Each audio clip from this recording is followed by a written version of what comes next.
Bonsoir à tous, merci d'être si nombreux. Cher Jean-Frédéric Poisson, c'est une immense joie pour les éveilleurs de vous accueillir ce soir. Vous que nous pourrions surnommer soldat courage, combattant infatigable contre vents et marées du bien commun. Occasion aussi pour nous de rendre hommage à celle qui a ouvert la voie à vos combats et tenu bon malgré les vents contraires, les moqueries, les anathèmes, Christine Boutin, dont je salue la présence ce soir.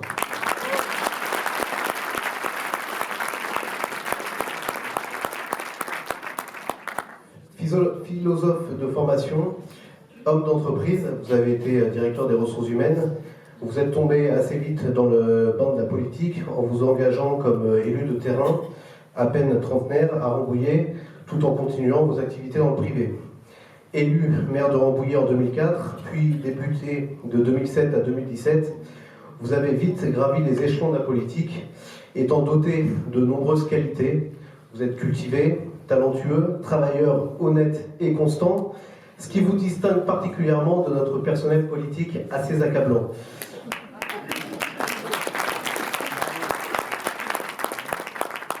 Vos plus hauts faits d'armes, connus en politique, ont été accomplis dans la bataille contre le mariage pour tous, ne quittant pas la tranchée parlementaire dans laquelle vous avez combattu jour et nuit, trouvant aussi encore du temps pour aller soutenir manifestants, garder à vue, aide précieuse, dont j'ai pu goûter à titre personnel, à la fois en tant que veilleur, mais aussi comme avocat. Et pour ça, je vous en remercie encore.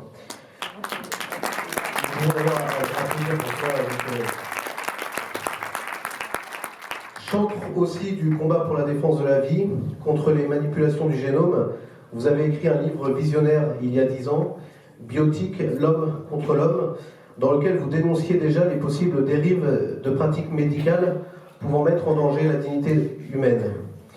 À la veille de la législation sur la PMA pour toutes, sur la PMA post-mortem, sur l'élargissement de la recherche sur les embryons, sur la congélation des ovocytes, on s'aperçoit que vous aviez visé juste, et une fois de plus, nous allons avoir encore besoin de vous, Jean-Frédéric.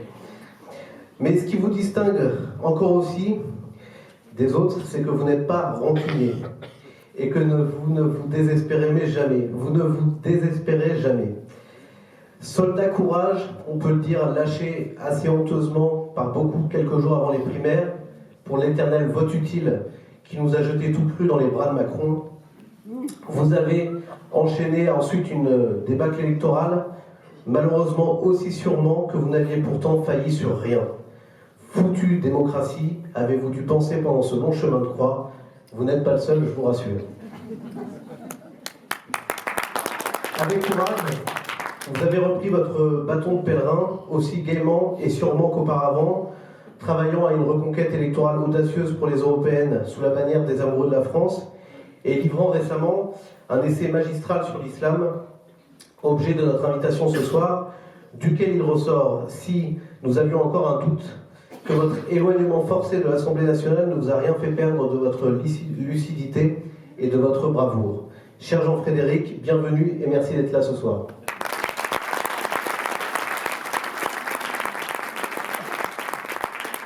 Alors, comme on en a l'habitude dans nos conférences à Versailles, on aime bien connaître un petit peu l'invité avant de le lancer sur le sujet principal, qui est l'objet de notre invitation ce soir, qui évidemment, on va en particulier parler de l'islam.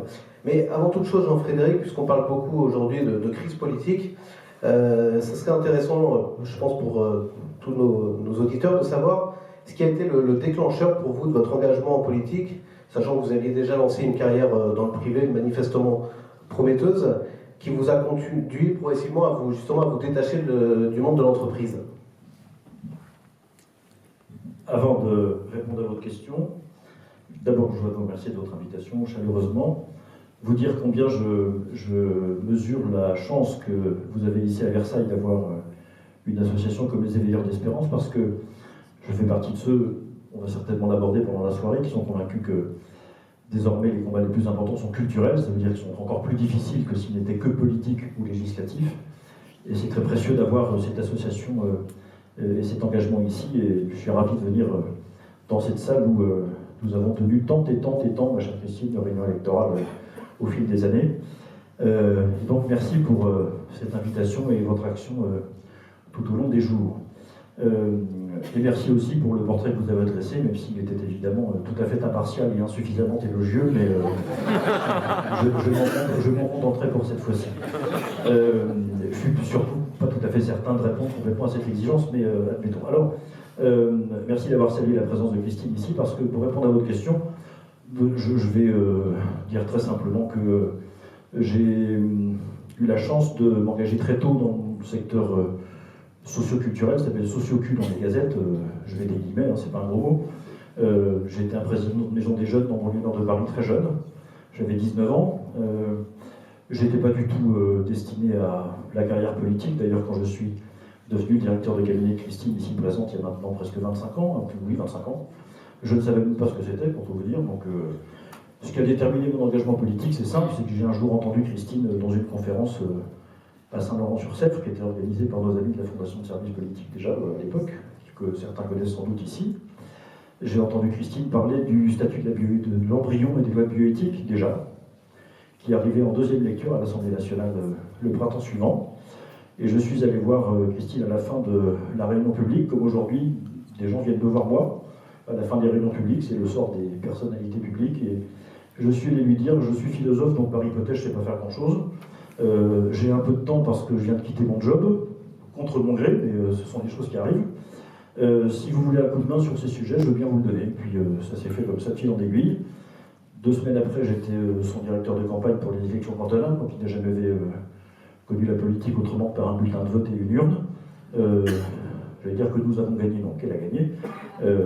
Et puis, c'était pas le 1er avril 1994, mais le 4, que je suis devenu son directeur de cabinet, puis ça a commencé comme ça.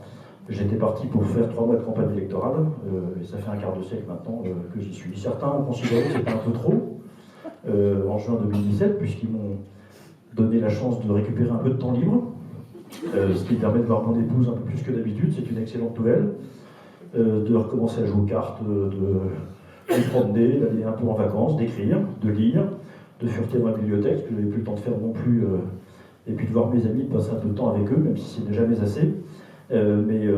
Voilà, ce qui a entretenu mon virus de la politique, c'est 2 choses. La première, c'est que, au risque de vous surprendre, c'est une formidable école spirituelle, en fait. Et je ne serais pas resté si je n'avais pas touché du doigt le fait que, comment dire, on peut parfaitement, même si c'est très difficile, compliqué, que c'est bourré d'embûches, de tas de choses qui sont des choses trappes et des croche-pieds, si j'y avais vu un risque de perdre ce qui m'est le plus cher, c'est-à-dire ma foi, j'aurais arrêté. Il y a une école de patience et d'humilité dans la vie publique qui est sans beaucoup d'équivalent.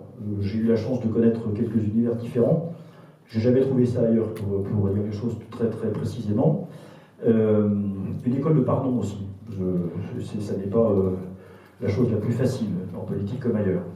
Et puis, il y a cette idée que finalement on se lève le matin avec la perspective de pouvoir essayer d'apporter, si modestement soit-il, quelque chose pour le bien commun du pays, et c'est irremplaçable. Alors, vous avez raison de dire que ça m'a conduit à faire d'autres choix que ceux que j'aurais pu faire éventuellement sur le plan professionnel. Je ne les regrette pas. Je suis très heureux d'avoir fait ces choix dans mon existence. En tout cas, ça me permet d'être avec vous aujourd'hui pour parler d'un sujet qui est devenu crucial. Merci beaucoup. Justement, puisqu'on parle de votre engagement politique, j'aurais une deuxième question par rapport à cela. On a beaucoup dit ces dernières années, et en particulier avant l'élection présidentielle 2017, que le personnel politique était accroché à ses mandats, que c'était devenu presque un métier. Ce qu'on a dénoncé, et Emmanuel Macron, à l'évidence aussi, a été élu sur cette position-là. Il a surfé sur cette vague de dénonciation de la politique métier. 18 mois après, on s'aperçoit qu'entouré de cette bande de néophytes finalement qui le servent, on a face à nous une catastrophe quand même assez sidérante qu'on n'avait peut-être pas vu à ce point-là venir. En fait, la conclusion, c'est que la politique, pardon, c'est un métier. Vous pouvez me le confirmer? L'activité politique, comme toutes les autres, elle a ses lois écrites et ses lois non écrites. Les lois écrites de la vie politique ne sont pas difficiles à comprendre, tout le monde les connaît, elles sont publiques. Les règlements des assemblées sont publiés, sont connus de tous, en tout cas connaissables par tous. Le système électoral en France est très connu des Français, même s'il le fréquente de moins en moins, en tout cas occasionnellement. Et on a l'impression, mais curieusement, c'est une conviction qui était partagée à la fois par Auguste Comte et par Pie XII. Vous voyez, ça fait quand même un éventail assez large, qui disaient tous les deux, le propre de la politique, c'est que tout le monde considère qu'il ou elle peut avoir un avis autorisé sur la manière de faire. Personne ne considère comme illégitime d'avoir un avis sur les choses telles qu'elles vont, puisque par hypothèse, la politique concerne tous et chacun d'entre nous. En revanche, le fait d'avoir un avis autorisé sur une chose ne préjuge pas de la capacité de mettre en œuvre l'avis qu'on exprime sur la chose qu'on regarde. Et ce qui est vrai dans toutes les situations, dans toutes les organisations, dans toutes les circonstances, c'est qu'une chose est d'avoir une idée juste sur ce qu'il faut faire, autre chose est d'avoir la capacité de le mettre en œuvre et de le faire. Et surtout de le faire ou de le faire à plusieurs, parce que le propre il n'y a pas de politique ermite, c'est antinomique. C'est une politique par hypothèse, on vit avec les autres, on agit avec les autres, et on est dans un agir nécessairement collectif, nécessairement partagé. Et tout ça s'apprend, comme le reste. Exactement comme le reste. Et ce que nous mesurons aujourd'hui, en plus, parce qu'il y a l'affaire de l'impéritie ou de l'inexpérience, je vais y revenir, mais l'échec de l'exécutif d'aujourd'hui, c'est d'abord un échec idéologique avant toute autre chose, d'abord ça, même s'il a pu berner, beaucoup d'ailleurs qui ont aussi voulu se laisser berner, pour être clair, parce que quand on regardait un peu en détail, on pouvait quand même pas raisonnablement être convaincu par le président de la République et son message d'il y a 1 an et demi, mais c'est surtout que, effectivement, on a porté aux responsabilités des gens qui n'ont aucune forme d'expérience, d'aucune façon que ce soit, de la conduite des affaires publiques. Et la conduite des affaires publiques, eh bien, ça n'est pas la même chose que de monter une start-up, de diriger une association, de diriger une entreprise, si belle, si noble et, comment dire, si grande soit-elle. C'est autre chose. Il y a d'autres codes, d'autres règles, d'autres manières de faire. Et puis surtout, et c'est ça qui est le plus difficile, et je pense qui nous maintiendra dans la crise encore longtemps, c'est qu'au-delà de l'orientation idéologique, au-delà de l'impéritie que manifeste le pouvoir d'aujourd'hui, il y a un problème de fond qui est presque un problème spirituel. C'est le mépris. Un mépris de classe, une espèce d'arrogance qui s'exprime jour après jour. Et ça, là pour le coup, c'est pas les élections, c'est pas de la communication, c'est pas un débat, c'est très très en profondeur. Comment guérit-on de ça? J'en sais rien, moi qui en suis sans doute encore un peu malade, donc je fais attention, mais enfin, le problème est beaucoup plus profond simplement qu'une question simplement d'idéologie ou d'inexpérience. On ne peut pas faire de politique sans connaître les lois non écrites, sans avoir un peu d'expérience de la conduite des affaires publiques et sans avoir un minimum de considération pour les personnes. Et malheureusement, ces trois aspects manquent cruellement au pouvoir exécutif d'aujourd'hui. Avant de passer à l'islam, justement, c'est quand même un sujet d'actualité, puis vous avez été un responsable politique, et vous avez forcément une vision aussi. Nous voyons depuis plusieurs semaines une crise sociale très grave qui secoue notre pays. Que pensez-vous de la solution qui pourrait se profiler? Alors, beaucoup disent il faut que Macron parte, mais est-ce que c'est pas facile? Est-ce que c'est pas un peu trop facile de demander le départ de Macron? Quelque part, il a été élu pour 5 ans. Est-ce que c'est vraiment la solution? Voilà. Quelle est votre analyse? Comment vous pensez que les choses vont peut-être progressivement entrer dans l'ordre? Autrement que par le départ de Macron, qui, à mon sens, a peu de chances malgré tout d'arriver. Votre question, ça consiste à me demander comment est-ce qu'on fait rentrer le dentifrice dans le tube.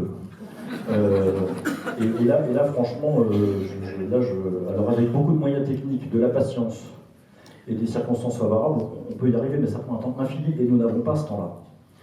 La seule question, c'est de savoir si le quinquennat d'Emmanuel Macron est fini ou s'il n'est pas fini. Je veux dire par là, il n'est pas fini sur le plan institutionnel, puisque dans nos institutions, seule la décision personnelle du président de la République peut le conduire à quitter la responsabilité qui est la sienne. Il n'y a pas d'autre possibilité. Alors, il y a la saisine du Parlement, etc. Enfin, il n'y a pas aujourd'hui quantitativement, de toute façon, le nombre de parlementaires qu'il faudrait pour provoquer le départ du président de la République, donc mettons ça de côté. Ça existe sur le plan institutionnel, ça ne s'est jamais produit en France ici, en tout cas pas sous la 5e, enfin nous même pas d'ailleurs. Donc évacuons cette hypothèse. Est-ce que le quinquennat d'Emmanuel Macron est fini ou pas? Je pense que oui.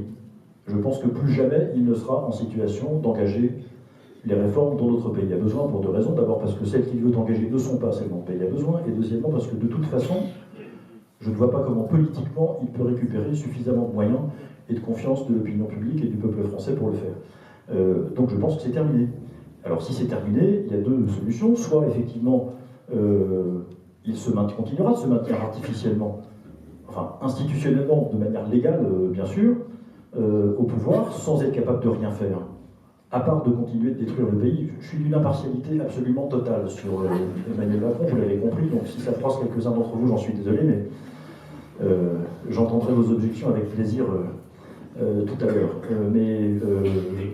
Quand vous voyez qu'en pleine crise des Gilets jaunes, on est capable de signer le pacte de Marrakech il y a un mois, et de signer la semaine prochaine le traité d'Aix-la-Chapelle qui continue de vendre la France à l'Allemagne, je suis désolé de vous dire que ça prouve qu'il y a quelque chose qui n'a pas été entendu, pas été compris, pas été intégré, et que, évidemment, le peuple français peut faire à peu près ce qu'il veut. De toute façon, il l'a dit au vœu. Si vous avez suivi les vœux d'Emmanuel Macron 31 décembre au soir, il a dit « faites ce que vous voulez, moi je continue ». Je suis désolé, mais il y a un moment où il ne faut pas s'étonner de voir la colère continuer de s'intensifier. Donc, je plaide pour que... il y a trois possibilités de sortie. Un référendum, la dissolution de l'Assemblée ou la démission du chef de l'État. Bien. Le référendum, on en aura un. À la rentrée, pas faire un référendum maintenant, alors qu'on est en plein grand débat national, c'est pas moi qui le dis, c'est le gouvernement. Sur quoi d'ailleurs? Pourquoi faire? Enfin, on ne voit pas très bien. Dissoudre l'Assemblée nationale, alors, à 3 mois et demi des élections européennes, avouez que c'est quand même un peu compliqué. Et puis pourquoi faire? La seule certitude qu'on aurait, c'est que le groupe de la République En Marche ne serait plus majoritaire au sein de l'Assemblée après la dissolution. À quoi ça avance? Réponse à rien, parce que la probabilité que vous vous retrouviez avec 8 groupes de 70 députés chacun et l'incapacité de constituer une majorité est quand même assez probable, et donc je ne vois pas ce que ça solutionnerait. Donc la seule manière de faire, je pense, et j'ai plaidé ça d'ailleurs dans la presse avant Noël, et encore il y a quelques jours, c'est que le chef de l'État quitte son mandat, quitte à ce qu'il se représente d'ailleurs, il a parfaitement le droit, et pourquoi pas venir se relégitimer devant les urnes. Nous sommes dans une situation qui est simple à décrire. Emmanuel Macron a le pouvoir, il a perdu toute forme d'autorité. Est-ce qu'on peut gouverner en ayant le pouvoir sans l'autorité? Je pense que non. Alors soit il en tire des conséquences, soit il ne les tire pas. En tout cas, s'il devait rester dans cette situation, même s'il change de gouvernement, et il le fera sans doute, même s'il y a quelques ajustements dans les politiques qu'il conduit, et probablement que le grand débat va bien entendu accoucher des solutions que tout le monde attend, chacun en est convaincu ici, ça ne changera rien sur le fond. Enfin, tout le monde en est persuadé, sans doute d'ailleurs lui aussi. Donc je crains qu'on soit simplement dans une espèce de mécanique de gain de temps, de faire patienter les Français, attendre que ça se tasse. Ça c'est la première hypothèse, c'est la plus gentille.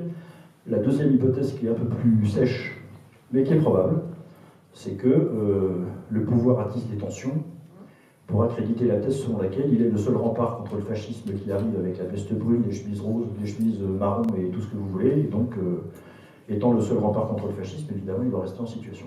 Je pense qu'on ne va pas tarder à revoir émerger cette rhétorique qui serait un signal du fait que mon hypothèse s'avérerait, ce que je regrette d'avance, mais je la crains. Merci, Jean-Frédéric. Dernier sujet d'actualité, et face à votre livre, mais j'aimerais vous entendre là-dessus. Hier a été sorti le rapport de la mission parlementaire sur la bioéthique, pour le moins particulièrement inquiétant, qui préconise l'ouverture de la PMA pour les femmes célibataires, bon, ça c'était attendu, mais qui préconise aussi la PMA post-mortem, l'élargissement de la recherche sur les embryons, et surtout quelque chose d'extrêmement, presque encore plus inquiétant, la congélation des ovocytes pour permettre de retarder les grossesses, notamment pour les femmes qui sont en situation professionnelle. Alors, c'est le rapporteur Jean-Louis Touraine, je crois que tout le monde a entendu parler, tout ça est très inquiétant. Quelle est votre analyse? Est-ce que le gouvernement va vraiment légiférer compte tenu de la situation un peu explosive actuellement? Et pensez-vous, est-ce que vous pouvez nous rassurer que la droite parlementaire va monter au front sur ces sujets? Je connais déjà la réponse, hein, mais je la pose quand même. Vous êtes taquin. Sur votre deuxième question, je peux vous dire que la réponse est non. Pour avoir pris contact d'un certain nombre de mes anciens camarades qui ont été réélus, ou de quelques nouveaux, il n'y aura pas cette fois-ci de lutte pied à pied quant au texte gouvernemental, comme on a pu l'amener sur un certain nombre de sujets dans le quinquennat précédent. Vous avez parlé du mariage pour tous, mais la recherche sur l'embryon, mais la révision de la loi bioéthique, le texte Claes-Leonetti sur la fin de vie. Enfin, on a mené un certain nombre de bagarres jour et nuit, comme vous l'avez dit, ça ne se fera pas cette fois-ci.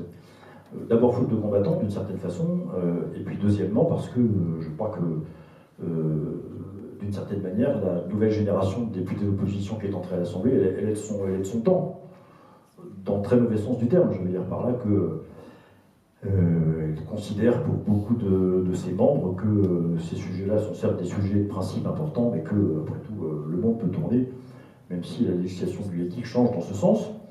Et une fois que cette conviction est établie, alors vous aurez, oui, il y a eu des amendements sont signés, je pense que les groupes parlementaires feront leur travail, il y aura des motions de procédure, tout ça existera, mais de combat politique en tant que tel sur ces sujets, enfin, ça m'étonnerait. J'espère me tromper, mais ça m'étonnerait. Ce qui renforce, mesdames et messieurs, la nécessité d'une mobilisation de masse contre ces textes. Et ce que j'appelle de mes voeux, et ce que je vois venir petit à petit, alors je vais prendre la casquette de méchant syndicaliste pendant quelques secondes, mais la convergence des luttes entre la valeur de la vie telle qu'elle est exprimée parfois de manière un peu peut-être imprécise ou incomplète, ou comme vous voulez, mais enfin, cette espèce de revendication de dignité qu'expriment à leur manière et dans toutes les universités les Gilets jaunes doit être rejointe par la revendication de dignité quand elle se porte sur la législation, sur la dignité de la personne humaine en tant que telle. Donc, à défaut d'avoir toutes les raisons d'être d'accord avec ce que font tous les Gilets jaunes tous les samedis dans Paris et ailleurs, nous avons en tout cas un message à donner qui est la valeur de la vie ne se découpe pas, c'est pas des tranches, vous ne pouvez pas vous intéresser à la dignité humaine dans son principe et ignorer le fait que les conditions de vie sont indécentes quand elles le sont, ce qui est en tout cas le message que nous essayons de porter nous au Parti chrétien-démocrate, et ce qui veut dire que dans la marche pour la vie à laquelle nous serons présents avec le Parti chrétien-démocrate dimanche prochain à Paris, parmi les messages que nous ferons passer à tous ceux qui seront allés, à la presse en particulier, il y aura cette conviction qu'encore une fois, la valeur de la vie ne se découpe pas. Et que la revendication de la société française aujourd'hui, c'est là-dessus qu'elle porte. Alors oui, qui a été exclu du sujet qui ont été exclus du grand débat. Comme par hasard, mais bien sûr, encore une fois, j'y reviens, je ne suis pas en train de donner les bons plans, des images, d'ailleurs, qui suis-je pour les faire à ce mouvement des Gilets jaunes, ça n'est pas la question. Mais ce qui est exprimé, de temps en temps, des moyens de sa propre vie, et je rappelle à qui veut l'entendre que c'est un message profondément chrétien que de pouvoir disposer des moyens de sa propre vie, ça fait partie des messages contents de la doctrine sociale de l'Église, et puis du bon sens, le fait d'avoir la liberté d'agir, le fait de pouvoir élever et exercer sur ses enfants l'autorité qui convient, etc. Tout ça sont des choses qui sont aujourd'hui ressenties très durement par les Français qui manifestent. Eh bien, nous devons ajouter à ces revendications notre revendication sur ces points-là, mais en plus sur la bioéthique, et dire au pouvoir, ça n'est pas possible. Donc je rejoins, je sais que Tudu Alderweireld d'Alliance Vita a appelé dans ce sens il y a quelques jours, il me semble que pas très loin de la rue des Favorites ou des Volontaires, je ne sais jamais laquelle c'est, à Paris, à la Fondation Le Jeune, et chez lui Nicolas Tardy-Joulier ici présent, comment dire, on n'est pas loin de penser la même chose, donc voilà, je pense qu'il y a cette conjonction à faire, parce qu'au fond, même si ça ne sont pas les mêmes modalités, pas pour les mêmes motifs, c'est pour la même raison. C'est la question de la considération des personnes et de la dignité qui est en jeu. C'est ce qui s'exprime des Gilets jaunes, c'est ce qui est battu en brèche. Alors, j'allais dire, sans précédent, non, malheureusement pas, puisque enfin, tout commence avec le refus parlementaire de ma chère Christine d'accorder un statut juridique protecteur à l'embryon en 1994. Tout ça démarre là-dedans. Donc on ne fait que connaître en réalité la déclinaison de ce qui a été décidé par le Parlement, ou pas décidé par le Parlement, il y a 25 ans. Mais pour moi qui ai suivi dans les coulisses et de près le débat de la première loi bioéthique il y a un quart de siècle, toutes les questions qui sont là étaient posées à l'époque. Toutes les questions. Congélation d'ovocytes, report, PMA, clonat, tout ça était déjà dans le débat il y a 25 ans. Et en réalité, ayant entrouvert la porte, car le logicien dit qu'il faut qu'une porte soit ouverte ou fermée, dès qu'elle est entrouverte, eh bien, ça n'est qu'une question de temps. Faute d'avoir des oppositions claires, déterminées et précises, c'est une question de temps seulement pour que se déploient toutes les choses qui sont contenues, comme dans leur principe, dans le fait que, une fois que l'embryon humain est laissé à la libre volonté de l'homme, puisqu'on peut en faire n'importe quoi, eh bien on en fait n'importe quoi. Et je ne vais pas rentrer trop dans le détail parce que ça faut se méfier quand vous confiez le micro à un parlementaire sans lui donner de limite de temps, surtout sur un sujet comme ça. Mais à partir du moment où on a réussi à séparer la vie de l'embryon pour le faire subsister en dehors de son lieu naturel qui est le ventre de sa maman, l'embryon en tant que tel devient un objet, et quand il devient un objet, il ne peut plus être considéré pleinement dignement comme un sujet. Voilà, la fin de l'affaire, c'est ça. Donc le point de départ, c'est toutes les techniques qui ont été autorisées, qui ont conduit à ce que, effectivement, on puisse traiter ce petit de nos frères qui est l'embryon humain comme une chose. C'était d'ailleurs là aussi un des débats récurrents d'il y a 25 ans. Donc nous n'avons que la fin de la déclinaison de tout ce qui était déjà contenu en germe dans les décisions il y a 25 ans. Et ça, il se confirme parfaitement. Pardon, et là aussi, c'est un point de convergence. Mais c'était déjà le cas dans la première lecture de 94. Qui était d'accord avec les pauvres airs qui se battaient comme des chiens dans les hémicycles de l'Assemblée? Eh bien, le Parti communiste, qui lui n'a jamais accepté le risque que contenait la possibilité de faire de l'homme une marchandise à partir du moment où on le traite comme un objet. C'est exactement ce qui est en train de se passer. Il y a donc deux lignes d'arguments à développer. La première qui est sur le principe même de la dignité humaine, on vient d'en parler, puis la deuxième qui dit, à partir du moment où vous rentrez dans cette mécanique infernale, vous prenez le risque d'une marchandisation généralisée de la procréation, que ce soit sur les produits eux-mêmes du corps humain, en l'occurrence des embryons, ou simplement des gamètes, et puis tous les services, je mets des guillemets, qui sont à côté. Et pour terminer de répondre à votre question sur ce sujet, je me souviens d'avoir, il y a 2 ans et demi, engagé une procédure auprès du procureur de la République de Versailles, parce que Madame Taubira, à l'époque, nous répétait dans l'hémicycle que les mères porteuses étaient interdites en France. Eh bien, j'avais composé un numéro de téléphone qu'on peut trouver sur Internet encore aujourd'hui.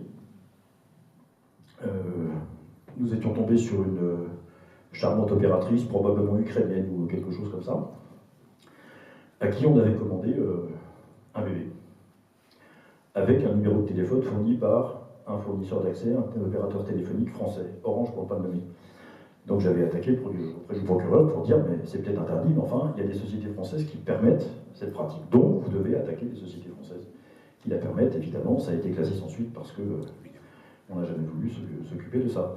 Donc cette marchandisation du corps et de l'être humain, elle est en marche, c'est le cas de le dire, et malheureusement, elle correspond parfaitement au fond de la politique qui est déployée par le pouvoir exécutif depuis 1 an et demi. C'est pas le premier, c'est pas le seul, c'est pas ce que je suis en train de dire, mais beaucoup de ceux qui ont voté pour le président actuel en espérant qu'il y aurait un moratoire sur des questions morales et que l'économie s'arrangerait, en sont aujourd'hui pour leurs frères.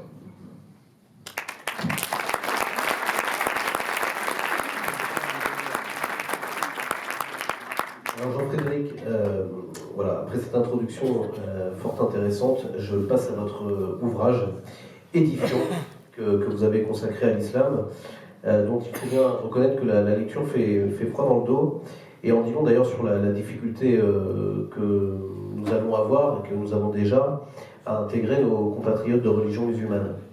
Alors, moi j'aimerais savoir qu'est-ce qui vous a conduit à écrire ce livre qui est en réalité en fait un commentaire et une analyse clairement très fouillée d'un document en fait public qui est présent sur Internet depuis des années, peut-être vous pourrez nous le redire, qui s'appelle La stratégie de l'action culturelle islamique à l'extérieur du monde islamique, et qui finalement nous explique assez bien et on comprend très facilement pourquoi est-ce qu'aujourd'hui on rencontre autant de problèmes avec nos compatriotes musulmans.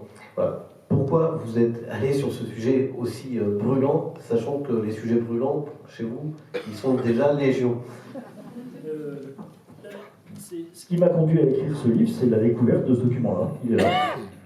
Stratégie de l'action islamique culturelle à l'extérieur du monde islamique. Alors, il n'est pas disponible en librairie sous cette forme. Hein. Ça, c'est imprimerie photocopieur de Rambouillet près du lycée Bascan qui le fait très bien, d'ailleurs. Je vous invite à aller chez eux si vous voulez. Ce document est parfaitement consultable sur Internet. Il est publié en 3 langues officielles, l'anglais, l'arabe et le français, ça évidemment c'est la version française, et il émane d'un organisme qui s'appelle ISESCO.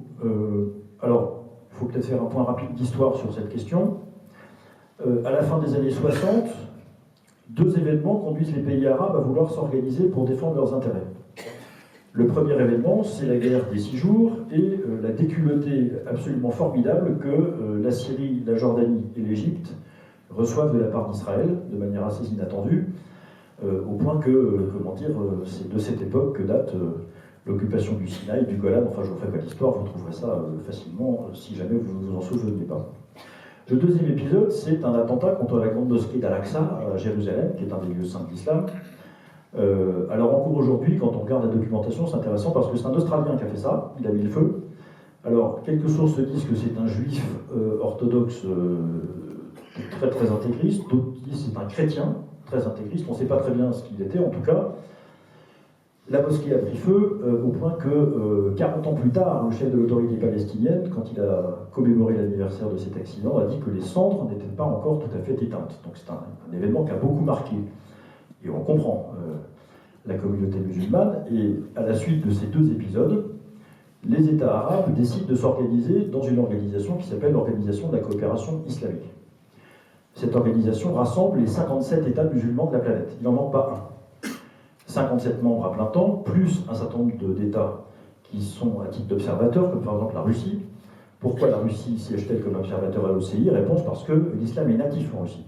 Il y a des musulmans, depuis quasiment le 8e siècle, qui exercent des responsabilités dans les républiques du Sud depuis très longtemps, qui participent au pouvoir, enfin donc ils ont un rapport qui est exactement pas le même que le nôtre à cette réalité.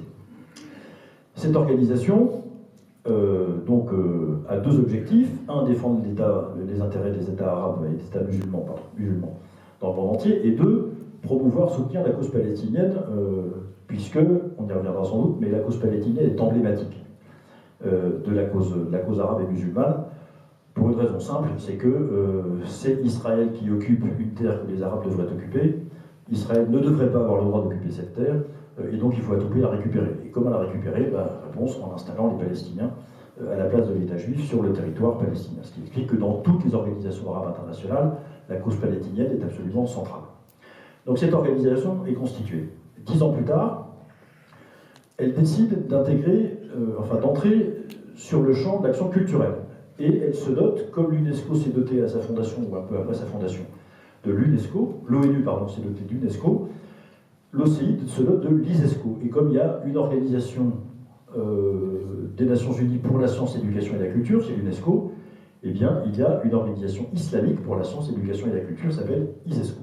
Et c'est l'ISESCO qui écrit ce document.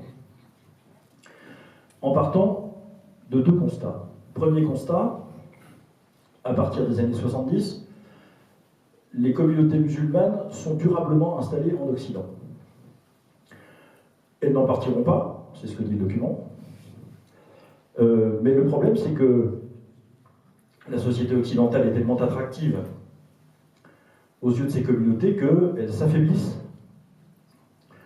Elles se rendent peu à peu très difficilement capables de transmettre l'héritage de la foi islamique aux générations qui suivent.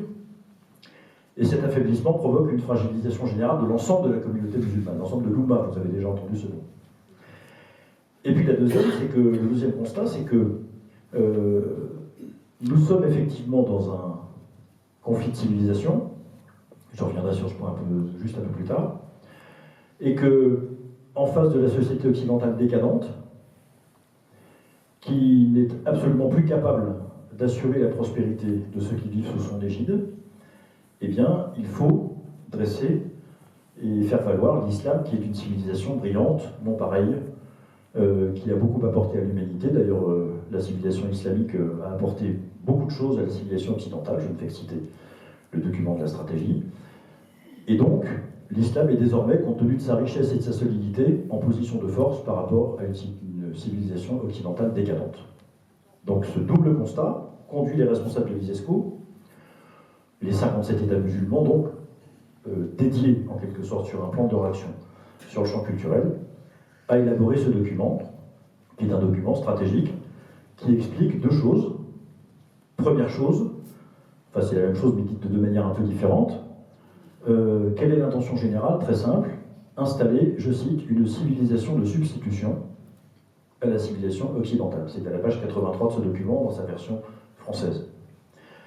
Et la deuxième chose, vous verrez sa page 104 et 105, il s'agit, je cite, de mettre en œuvre tout ce qui est nécessaire pour installer une société islamique saine et pure, compatible avec les fondements de la démocratie moderne. » Fin de citation. Voilà quelle est l'intention de ce document. Donc il ne se planque même pas. Alors évidemment, il faut lire le truc ligne à ligne pour se rendre compte que... Parce que par ailleurs, venir en aide aux communautés qui sont en souffrance quand ce sont vos frères de religion, que le faisons-nous nous-mêmes davantage à l'égard des chrétiens d'Orient? Personne ne peut faire le reproche aux musulmans de l'étranger des musulmans qui sont en France. Faire en sorte que, quand on est convaincu de la supériorité de sa culture sur celle des autres, ce qui est d'ailleurs plutôt une bonne nouvelle du point de vue de la santé mentale, je veux dire, de vouloir absolument qu'elle soit propagée par ceux qui en sont les héritiers mais qui sont loin et qu'il faut les aider pour ça, rien à dire non plus. Que des États élaborent des stratégies pour atteindre ces objectifs, qu'ils le fassent sur le plan politique et culturel, encore une fois, que le faisons-nous nous-mêmes. Le sujet n'est pas là. Le sujet, il est qu'effectivement, quand la deuxième organisation interétatique du monde, par le nombre de ses membres, publie un document dans lequel il est écrit « Mesdames et messieurs, nous allons remplacer votre civilisation par la nôtre », ben, quand je tombe sur un texte comme ça, d'abord je le lis, et ensuite quand je me rends compte que personne ne le connaît, y compris pas les anciens responsables de la direction des renseignements généraux français, pour tout vous dire. Je ne vais pas citer son nom parce qu'il serait vexé et qu'il ne mérite pas ça. Ni celui qui a été un des patrons de la brigade de répression du banditisme en France, qu'il ne connaissait pas non plus. Je ne parle même pas de mes collègues parlementaires. Non, personne ne connaît ce texte, à part quelques universitaires, des fous furieux comme il y en a chez nous qui sont intéressés à cette question, et il y en a un dans la salle que je salue d'ici, mais personne ne connaît ce texte. Et je suis tombé par hasard dessus, je vais dire les choses très simplement. Une de celles qui connaissent s'appelle Lina Mouanermé, c'est une Libanaise universitaire qui a écrit un bouquin passionnant sur Tariq Ramadan, Tariq Obrou et David Boubaker. Le sous-titre, c'est « Ce qu'il nous cache ». Il faut lire ce livre, hein, c'est la mise en œuvre de la stratégie de la dissimulation par les plus hautes autorités musulmanes de France. Et au détour d'une page, il y a mention de ce document. Alors, comme je suis un homme curieux, je suis allé sur Internet, j'ai cherché, je l'ai trouvé. Encore une fois, c'est un document officiel, d'un organisme officiel, publié officiellement sur un site officiel et adopté par des États. Alors, on peut dire que ça n'existe pas, que c'est un faux, etc. Non, pas du tout. Il est réel, et d'ailleurs, personne n'en a contesté l'existence, ni le contenu, et il est abondamment d'ailleurs commenté par beaucoup d'observateurs. Donc son orientation générale, que je viens de vous dire, est une orientation à volonté de faire pièce à la civilisation occidentale, m'a conduit à d'abord le lire en détail, et surtout à le rattacher, ce qu'on va sans doute aussi évoquer dans le cours d'entretien, non pas seulement à un choix politique de circonstance, mais à l'essence même de l'islam, qui est toute la question posée aujourd'hui. Oui, justement, dans cet ouvrage, vous décrivez sans embâche la charia, qui est maintes fois nommée dans ce document, la loi islamique, qui interdit de facto toute distinction entre le temporel et le spirituel. Alors clairement, à lire ce document et à lire les commentaires que vous en faites, il est totalement utopique de penser qu'un islam de France pourrait voir le jour. Ce qui nous attend, c'est plutôt la France islamique. Vous avez 4 heures, comme on rajoute habituellement quand on pose ce genre de questions. Il y a plein de questions dans votre interrogation. D'abord, vous avez évoqué la charia. Il faut bien avoir en tête que entre la charia et l'islam, il y a une forme d'équivalence. Ce qui est dans la charia résume l'islam, et tout ce qui est islamique est dans la charia. C'est deux ensembles qui se superposent de manière absolument intégrale. Pourquoi ? Parce que la législation musulmane, même la législation civile, ne se comprend pas en dehors d'un cadre délimité par 4 bords, d'une certaine façon. Le Coran, la Sunna, la tradition, c'est-à-dire, vous avez entendu le mot hadith déjà, c'est grosso modo les témoignages reçus des compagnons directs de Mahomet, ce qu'on appelle la sira, c'est-à-dire la biographie personnelle de Mahomet, les faits et gestes de Mahomet en quelque sorte, et quatrièmement la jurisprudence. Alors on dit qu'il y a une charia, mais pourtant il y a plusieurs législations. Quand on regarde les pays arabes, enfin les pays musulmans, pardon, les uns par rapport aux autres, on voit qu'il y a des différences dans un certain nombre de dispositions légales, le fonctionnement institutionnel, bref, il y a des tas de façons de... Mais il n'y a qu'une charia dans le sens où les trois premiers côtés du cadre, Coran, Sunna, les hadiths, et la biographie de Mahomet, ceux-là sont immuables. Il reste le quatrième côté, qui lui n'est pas issu d'une capacité que les hommes auraient d'interpréter comme ils le souhaitent les trois autres, ou bien de prendre quelque initiative que ce soit pour inventer un quatrième côté qui serait de leur propre sauce, comme on dirait trivialement, pour une raison simple, dans la tradition islamique, il n'y a qu'un seul législateur, c'est Allah.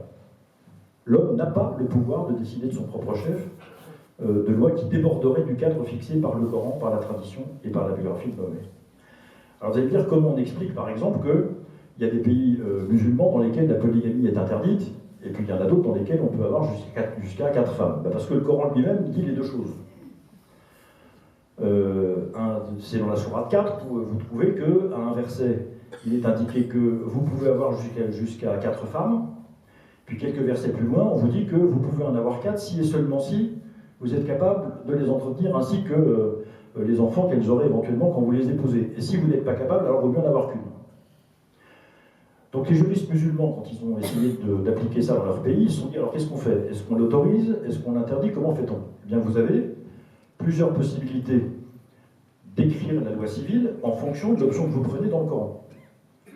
C'est-à-dire que vous avez le droit de considérer que, compte tenu du fait que par prudence, si on peut appeler ça de la prudence, le Coran invite à n'avoir qu'une femme si on ne peut pas en entretenir plus d'une, le législateur musulman dit, puisque c'est comme ça, on va considérer que les hommes sont pas capables, donc on interdit d'en avoir plus d'une. Puis dans d'autres pays, on vous dit, vous pouvez en avoir plusieurs à condition que celles qui sont déjà mariées sont d'accord avec le fait qu'il y en ait d'autres.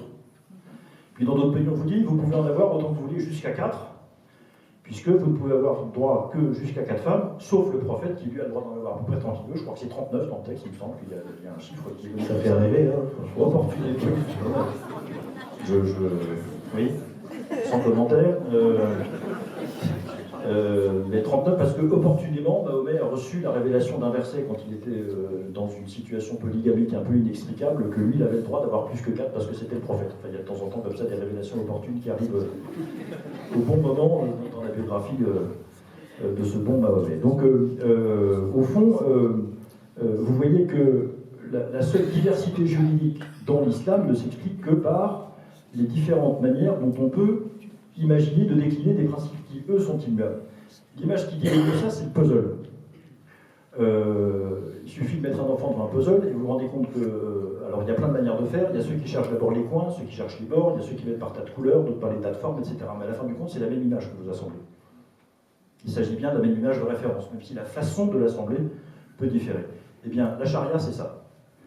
C'est bien l'image coranique, parce que le Coran est la source de tout, qu'il s'agit de répliquer, même si par ailleurs vous avez une latitude non pas sur l'ordre dans lequel vous faites la photo, mais la manière dont vous assemblez les pièces. Ça, c'est la charia. Alors, il s'agit de faire ça, de mettre ça au point en France, étant entendu par ailleurs que, premièrement, évidemment, il n'y a aucune espèce de possibilité de compatibilité entre la charia d'un côté et la conception occidentale de la société politique de l'autre côté, pour plusieurs raisons. La première raison, c'est que c'est en principe incompatible. En admettant que la société française repose, comme sur ses 5 pieds de tabouret, sur 5 valeurs chrétiennes devenues folles, aurait dit le grand Chesterton, c'est-à-dire les 3 mots de notre devise, prenons ça, puisque c'est la référence du jour, actuelle. Liberté, égalité, fraternité, on ajoute la laïcité qui est un principe constitutionnel et la dignité qui est un principe à valeur constitutionnelle. Sur ces 5 points, nous avons une conception universelle de la liberté, c'est-à-dire que pour nous, c'est la déclaration des droits de l'homme, on est libre de faire tout ce qui ne met pas autrui. Y compris de changer de religion si ça vous plaît, de ne pas en avoir si vous ne voulez pas en avoir. Impossible dans l'islam. Tous les hommes sont libres également. En principe, dans le droit, j'entends bien, ça ne veut pas dire qu'il n'y a pas des restrictions, mais le principe c'est ça. Impossible en islam. Si vous n'êtes pas musulman dans un pays musulman, vous n'avez pas la même liberté que les gens qui sont musulmans. Et si vous êtes une femme, vous n'avez pas les mêmes libertés que les hommes. Dans la plupart des pays en tout cas. Tout ça fondé dans le Coran. Je le répète, la source, ce n'est pas le choix politique des gens qui sont en place, c'est dans le Coran. L'égalité est impensable dans l'islam entre les musulmans et les non-musulmans, ainsi qu'entre les hommes et les femmes. Et il y a encore une fois 25 citations dans le Coran qui vous permettront d'étayer cette conviction sur le lettre du Coran lui-même, la manière dont Mahomet traite comment dire, les autres, ou alors tel ou tel hadith qui, par exemple, interdit absolument aux musulmans de prier pour les hypocrites, même quand ils sont à l'article de la mort. Vous avez des recommandations qui sont comme ça dans les textes fondateurs de l'islam. La conception de la fraternité, elle est difficile à imaginer, puisque si les chrétiens ont une obligation de considérer les autres créatures comme leurs frères, pour toutes les raisons que vous imaginez, la République y invite, sans pouvoir complètement y obliger pour toutes les raisons qu'on imagine, mais cette fraternité s'entend de manière universelle. Donc moi je suis obligé, parce que je suis chrétien, de considérer tous les musulmans comme mes frères. Les musulmans n'ont pas le droit d'en faire autant, parce que je ne suis pas musulman. La conception de la dignité, je prends un exemple rapide, c'est pas une question de différence entre les sunnites et les chiites. Quand vous comparez les lois pénales d'Arabie Saoudite et d'Iran, les deux pays phares d'une certaine manière des deux grandes traditions islamiques, ils ont la même loi pénale. Et en Iran comme en Arabie Saoudite, on ampute la main et le pied opposés pour ceux qui ont commis des fautes à caractère récidiviste. Et on a une conception de la dignité du corps humain et de l'intégrité du corps qui n'est pas exactement, on va dire ça gentiment, la même que la nôtre. Et puis enfin, sur la laïcité, alors pardon, la séparation des pouvoirs est absolument inconnue et impensable dans le contexte musulman. Ça n'existe pas. Alors vous allez me dire, il y a quand même, récemment, c'est la première fois que ça arrive d'ailleurs dans un pays musulman, c'est très intéressant que ça arrive là. En 2016, en Tunisie, le Parlement tunisien prend une loi pour séparer le pouvoir politique du pouvoir religieux. Mais pourquoi le fait-il? Il ne le fait pas pour dire qu'il y aurait, miraculeusement, enfin une initiative législative qui serait conférée aux hommes en raison de cette séparation des pouvoirs, parce que l'enjeu est là. Si vous séparez les pouvoirs, vous dites qu'il y a deux ordres distincts qui peuvent avoir la légitimité de créer des normes qui obligent les gens. Une, comme on dit dans la tradition occidentale, une qui oblige au fort externe, c'est la République, et une qui peut obliger au fort interne, c'est le pouvoir religieux. C'est pas pour ça qu'ils le font. Et c'est explicite dans le texte qui a été voté. Il s'agit bien de séparer le religieux du politique pour éviter que les mouvements fondamentalistes comme Daesh, en prenant le pouvoir religieux, ne prennent en même temps le pouvoir politique. Donc d'une certaine manière, c'est pour protéger la sphère politique contre l'intégrisme religieux, ça n'est pas pour reconnaître une autonomie réelle, législative, d'un pouvoir humain ou d'un pouvoir politique qui serait distinct du pouvoir religieux. Je ne sais pas si je suis clair. Et donc, au fond, ce n'est pas du tout la même intention que celle qui prévaut à la séparation de nos pouvoirs à nous, qui dit que seules, les autorités enracinées dans la tradition divine, donc comme on dit ça dans la filiation divine, ont le pouvoir d'obliger en conscience. Le reste, après, c'est l'affaire du pouvoir politique. Cette distinction n'existe pas en islam. Donc, quand vous comparez ces principes fondateurs d'organisation des sociétés, alors françaises, mais également assez largement de manière occidentale, même si sur la laïcité, il y aurait évidemment beaucoup à commenter sur les différentes manières dont on agit dans les pays occidentaux. Quand vous regardez ces différentes situations, vous dites, ben voilà, on a 5 principes chez nous, mais je prends que les principes constitutionnels, absolument incompatibles avec la manière dont l'islam, je ne parle pas des musulmans, je parle de l'islam comme doctrine, les enseigne. Et puis il y a quelque chose qui est plus difficile encore.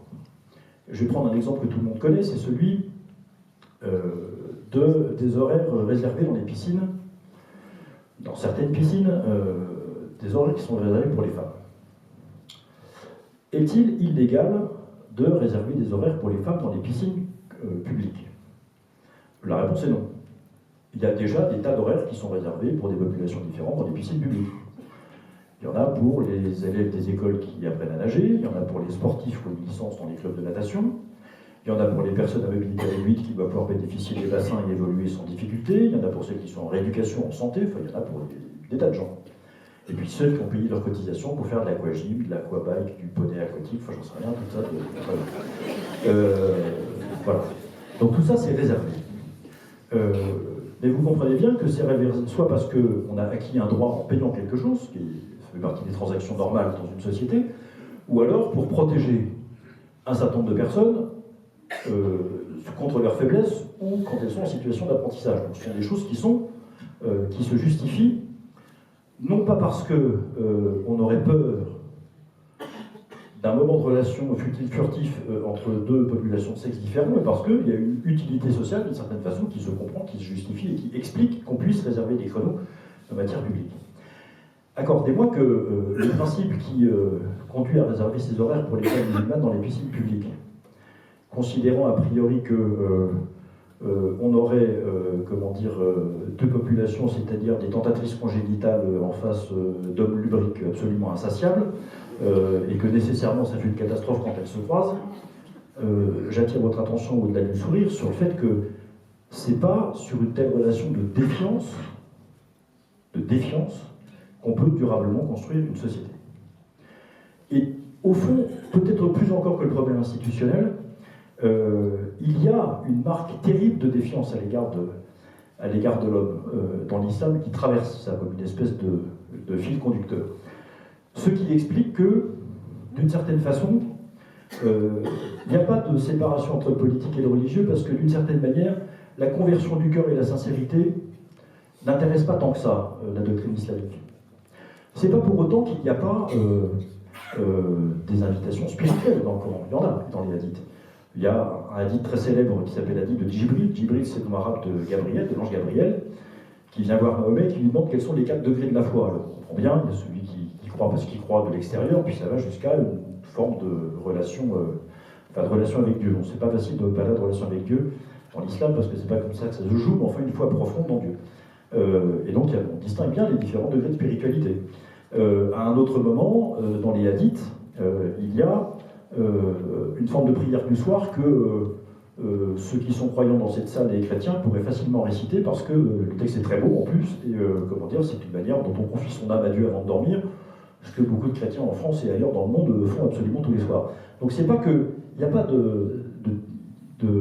c'est pas qu'il n'y aurait pas de dimension spirituelle dans l'islam, bon il y en a une, mais ça n'est pas le fond du problème. Qu'est-ce que c'est qu'une terre d'islam pour un musulman? C'est qu'une terre dans laquelle la charia domine. Qu'est-ce qu'une terre dans laquelle la charia domine? C'est qu'une terre dans laquelle les gens se soumettent à la loi islamique. Qu'ils y croient ou qu'ils n'y croient pas. On est dans une mécanique extérieure de soumission, presque formelle, et encore une fois, ça ne préjuge pas de la sincérité de la foi de ceux qui croient, je ne suis pas juge de ça. Ça veut dire que là où la charia domine, que les gens soient convertis à l'islam ou pas, on considère que c'est une terre d'islam. C'est donc quelque chose qui est extérieur qui compte, et au fond, la charia est une loi qui ne s'intéresse pas à l'intériorité, ou si peu que pas. L'Oumma, la communauté, exerce sur les croyants un contrôle social absolument constant, et des pressions absolument constantes. Il suffit de lire le livre Inch'Allah qui est sorti il y a quelques mois pour décrire ce qui se passe en Seine-Saint-Denis pour en être convaincu. Et puis je vous donne un dernier argument, mais je m'aperçois que je suis presque trop long. Les religions en général choisissent comme date de leur fondation un événement spirituel. Le christianisme, c'est la naissance de Jésus. Pour l'orthodoxie, c'est le schisme de Byzance, 1054. Pour le protestantisme, c'est la publication des 95 de Luther, 1517. Pour le bouddhisme, alors c'est soit la naissance du Bouddha, soit le jour de son éveil, sa conversion, de son éveil. Pour l'islam, ça n'est pas la naissance de Mahomet, ça n'est pas sa mort, ça n'est pas le début des révélations qu'il reçoit quand il est à la Mecque, ça n'a pas la fin des révélations qui se termine à peu près avec la fin de son existence à quelques mois près, c'est le jour de son arrivée à Médine, 622. À cette date, ces biographes considèrent qu'il reçoit des révélations depuis environ une douzaine d'années, puisqu'on dit que les révélations pour Noël commencent environ à 610. Qu'est-ce qui se passe en 622 Mahomet arrive à Médine. En arrivant à Médine, il était déjà un chef religieux, il devient chef d'État, chef de guerre, chef politique. Il dote la ville de Médine d'une constitution, il la dote d'une organisation politique, il commence la campagne de razzia qui va lui permettre de vivre et de subsister pendant les 10 ans qu'il lui reste à vivre, ou les 12 ans qu'il lui reste à vivre. Et donc, l'islam, c'est très intéressant comme signal, lui-même, c'est pas moi qui le décide, l'islam date son origine et sa fondation de cette date-là, du jour où le système religieux devient un système politique. C'est ce jour-là que l'islam est fondé. C'est intéressant de constater que c'est un signe, oui, à mon avis, assez pesant et manifeste du fait que c'est d'abord, à mon avis, un système politique avant d'être un système religieux. C'est pour ça qu'il ne peut être qu'extérieur, il ne peut être que formel et il ne peut être que concret. C'est effectivement d'ailleurs intéressant ce que vous dites, l'Oumma, la fameuse Oumma, dans ce document de la stratégie, il y a une obsession des rédacteurs de ce rapport à rappeler à chaque musulman qu'ils doivent impérativement protéger l'Oumma, leur communauté, et surtout qu'il leur est absolument interdit de la quitter, enfin en tout cas le moindre éloignement en fait les fait quitter l'Oumma. Alors il y a quelque chose d'absolument incohérent, c'est-à-dire que, et nous occidentaux, nous sommes totalement victimes de cette pensée finalement presque perverse, c'est-à-dire que ce sont les mêmes qui nous reprochent de les discriminer, et en même temps ils disent à leurs congénères de refuser radicalement et obstinément tout ce qui peut venir de l'Occident. Donc, c'est, entre guillemets, ils provoquent leur propre discrimination, et encore, on passe nos journées à s'en excuser. Enfin, vous ne trouvez pas ça assez invraisemblable que personne ne le dise? On perd de vue, nous autres occidentaux un peu individualisés et relativisés, si je puis m'exprimer ainsi, ce que peut être la force de la communauté dans le monde musulman.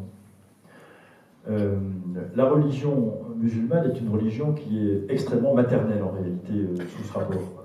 L'Oumma, vous n'êtes pas adhérent, vous n'êtes pas membre de la communauté musulmane comme si vous étiez membre d'une association après avoir pris une carte.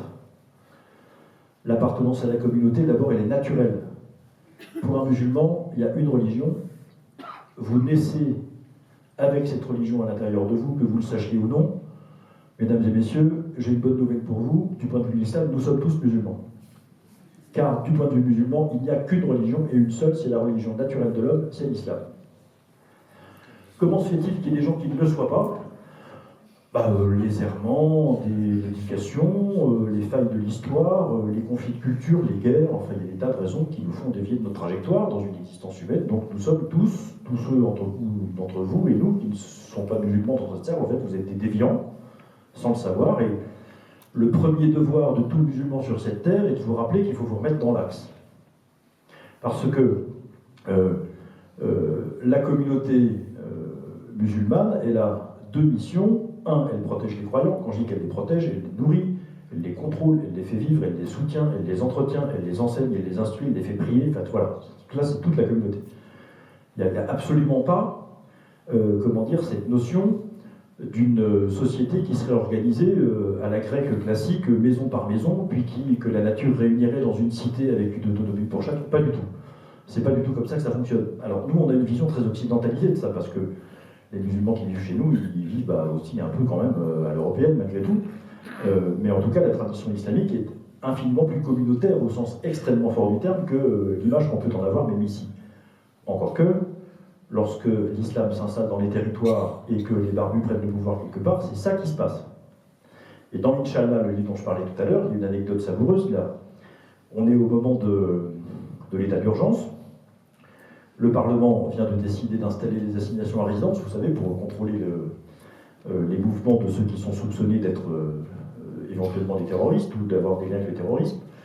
Et puis une conversation entre un vieux musulman qui est là en France depuis longtemps et puis un journaliste qui dit à l'état d'urgence, c'est quand même pratique parce que ça permet d'envoyer au commissariat une fois par jour, 3 fois par semaine, peu importe, des gens qui doivent aller pointer. Et le vieux musulman lui répond, ne faites pas les malins parce que nous, avec la prière à la mosquée quotidienne, on a inventé ça 5 fois par semaine.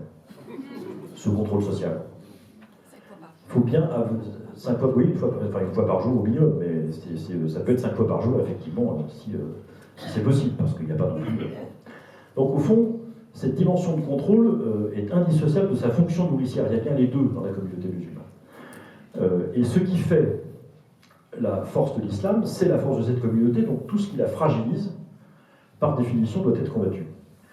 Deuxièmement, c'est un devoir impérieux pour tout musulman d'aller, comme dit le Coran, sur les sentiers d'Allah. Aller sur les sentiers d'Allah, ça veut dire qu'il faut propager l'islam. Il n'y a pas de choix. Et même si vous pouviez trouver dans les textes coraniques une ambiguïté sur le point de savoir si la guerre sainte, c'est la guerre intérieure de soi contre soi, ou alors la guerre extérieure contre l'incroyant, d'abord il y a les deux, mais je vous rassure, dans les recueils de hadith, alors un recueil de hadith c'est ça, là vous avez un des recueils, le recueil de Boukhari, c'est un des plus solides dans la tradition islamique, et vous avez alors, je ne sais pas moi, une centaine de pages sur la manière dont il faut engager la guerre sainte, et là on parle de combattants, on parle d'équipement, on parle, etc., on parle de toute autre chose que simplement une forme de quête spirituelle intérieure. Les musulmans ont pour premier devoir de propager l'islam, de faire croître et fortifier l'Oumma, et ceux qui ne le font pas se font rappeler alors, d'ailleurs dans la stratégie, et à plusieurs reprises, les auteurs leur disent vous avez beaucoup sacrifié à votre confort, à votre survie et à la richesse sociale dans les pays où vous êtes, maintenant il est temps de revenir à la tradition islamique et de vous remettre à transmettre la foi. Alors, nous avons un problème avec ça, c'est que, en dehors du fait que le modèle de la charia, comme je l'ai dit tout à l'heure, est quand même pas enviable et pas compatible avec notre propre mode d'existence, la manière dont la stratégie a procédé n'est pas davantage compatible avec notre conception de la société, parce que, en réalité, cette exhortation faite aux musulmans occidentaux de se remettre dans le chemin de ce qui est leur devoir naturel, c'est-à-dire propager l'islam, se fait dans une direction qui n'est pas acceptable pour nous. Je m'explique. Qu'est-ce qu'ils sont invités à faire, les musulmans ? Créer des écoles, des centres culturels, des mosquées. Exiger la reconnaissance de pratiques islamiques dans la sphère publique de leur pays hôte. Piscine, cantine. Et l'étape d'après les piscines, c'est les transports. Je veux dire, si vous n'avez pas idée de la manière dont les transports en commun fonctionnaient dans le sud des États-Unis ou en Afrique du Sud pendant l'apartheid, regardez bien, parce que l'étape d'après les piscines, ce sont les transports en commun. Je veux dire, il y a un moment où ça va nous emmener aussi dans cette direction, c'est la même logique. Ensuite, nous avons l'exigence de l'enseignement de la langue arabe dans les écoles publiques occidentales. C'est en toutes lettres dans ce document. Et je ne l'ai pas dit tout à l'heure, ce document a été publié en novembre 2000, il y a donc 18 ans. Et puis quatrièmement, vous avez une petite phrase au détour d'une page qui dit vivement que vienne le temps où des juristes musulmans seront capables d'écrire une jurisprudence islamique qui s'appliquera dans les pays occidentaux. Et vivement qu'effectivement ces juges puissent venir arbitrer les conflits internes de la communauté musulmane à part des juridictions officielles des pays occidentaux. C'est écrit au mot près, dans ces termes. Donc nous sommes dans une logique de revendication. Vous ajoutez à tout ça tous les débats sur la taxe des produits halal pour financer les mosquées, vous avez entendu parler de ces affaires ces jours-ci. Donc petit à petit se dessine pas simplement la confortation des communautés musulmanes en Occident, ce qui n'est pas illégitime en soi. Quand je suis allé dans différents pays du Proche-Orient pour aller rendre visite aux communautés chrétiennes, que font les communautés chrétiennes au Proche-Orient? La réponse, elles se fortifient, elles essayent de se protéger, donc il n'y a rien d'illégitime en soi. Mais les chrétiens en Orient vivent de manière parfaitement insérée dans les sociétés où ils sont. Parfaitement insérés. D'ailleurs, leur religion les y invite. Oui, avec le statut de dhimmi quand même. Bien sûr, avec le statut de dhimmi, mais je veux dire, leur intention, c'est bel et bien quand même de participer le plus possible, tant qu'ils le peuvent, en tout cas. Ici, c'est l'inverse. On invite des communautés à se mettre à l'écart des sociétés occidentales, et la seule vertu qu'on reconnaisse aux sociétés occidentales, c'est leur ouverture et la liberté qu'elles laissent. Au point même que, il y a cette phrase qui est saisissante, enfin qui m'a surpris, oui, qui dit au fond, les auteurs du document invitent les membres des communautés musulmanes à participer aux affaires publiques dans les pays où ils se trouvent, je finis la phrase en ouvrant les guillemets, pour défendre les intérêts de la communauté musulmane là où ils vivent. Ferme les guillemets, fin de citation. Donc il n'y a aucune espèce de volonté de participer pleinement et activement à la construction du bien commun dans les pays hôtes. Aucune volonté. Je ne parle pas, encore une fois, des musulmans qui vivent ici, je parle des intentions des auteurs de ce document. Et donc, à la fin du compte, il est parfaitement logique que le même document de la stratégie, non seulement invite, mais plus qu'invite, exhorte les communautés musulmanes occidentales à refuser toute logique d'intégration et d'assimilation, c'est écrit à plusieurs reprises dans ce document, et même préviennent les pays occidentaux en disant, vous trouverez ça page 85, en disant, si jamais vous deviez persister dans votre volonté d'intégrer ou d'assimiler les communautés musulmanes occidentales, la crise continuera. Donc nous sommes là, nous, pour entretenir dans ces communautés cette volonté de ne pas s'intégrer. Pourquoi? Mais parce que, une communauté musulmane intégrée, c'est la fin de l'expansion de l'Oumma, là où la communauté se trouve, il n'y a plus de communauté. Or, comme l'objectif n'est pas le confort des communautés musulmanes, n'est pas leur bien-être, n'est pas leur parfaite intégration dans la communauté, mais l'expansion de l'Oumma et donc l'expansion de la charia, il est normal de constituer des espèces de noyaux à part, à partir desquels on pourra propager cette doctrine.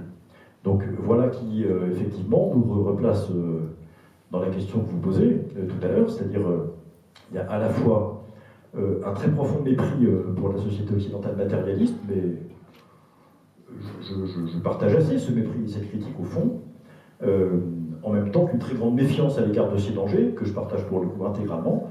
Donc la conséquence qu'ils en tirent, c'est plutôt que d'essayer de l'améliorer, mettez-vous à part et propagez votre propre message, de sorte que votre message remplace celui que vous combattez.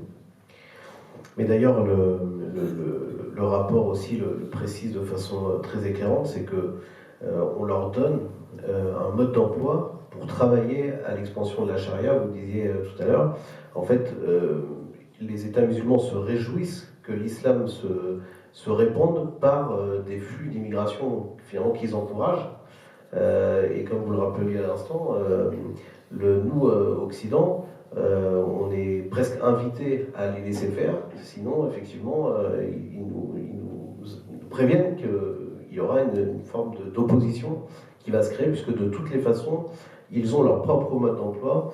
Et pour ça d'ailleurs c'est assez brillant, enfin, c'est même sensationnel. Vous parliez des chrétiens d'Orient, objectivement ils sont quand même très seuls.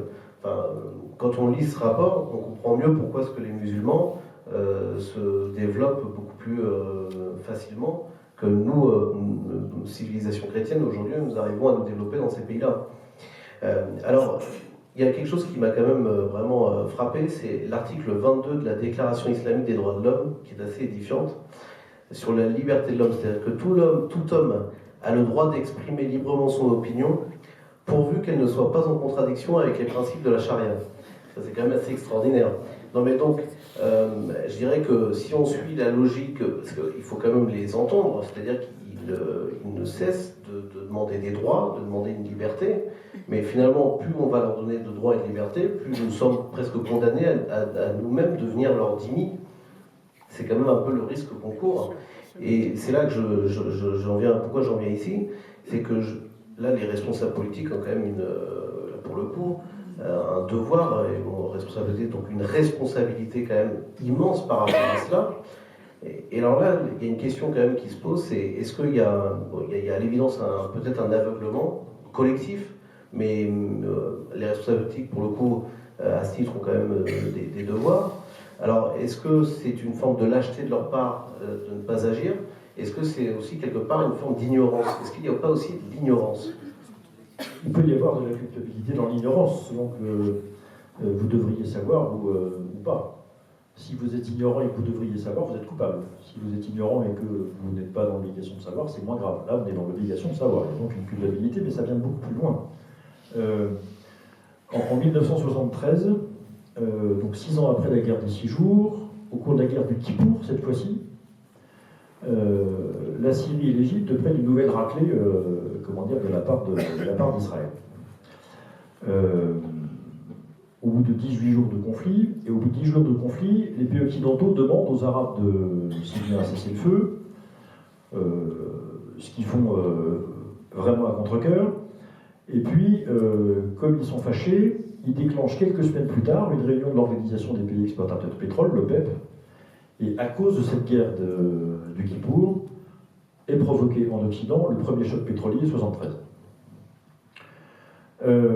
Quelques mois plus tard, une organisation parlementaire européenne discute avec les pays de la Ligue arabe et essaie de trouver une sortie de crise. Il la trouve sous la forme d'un texte qu'on appelle résolution de Strasbourg.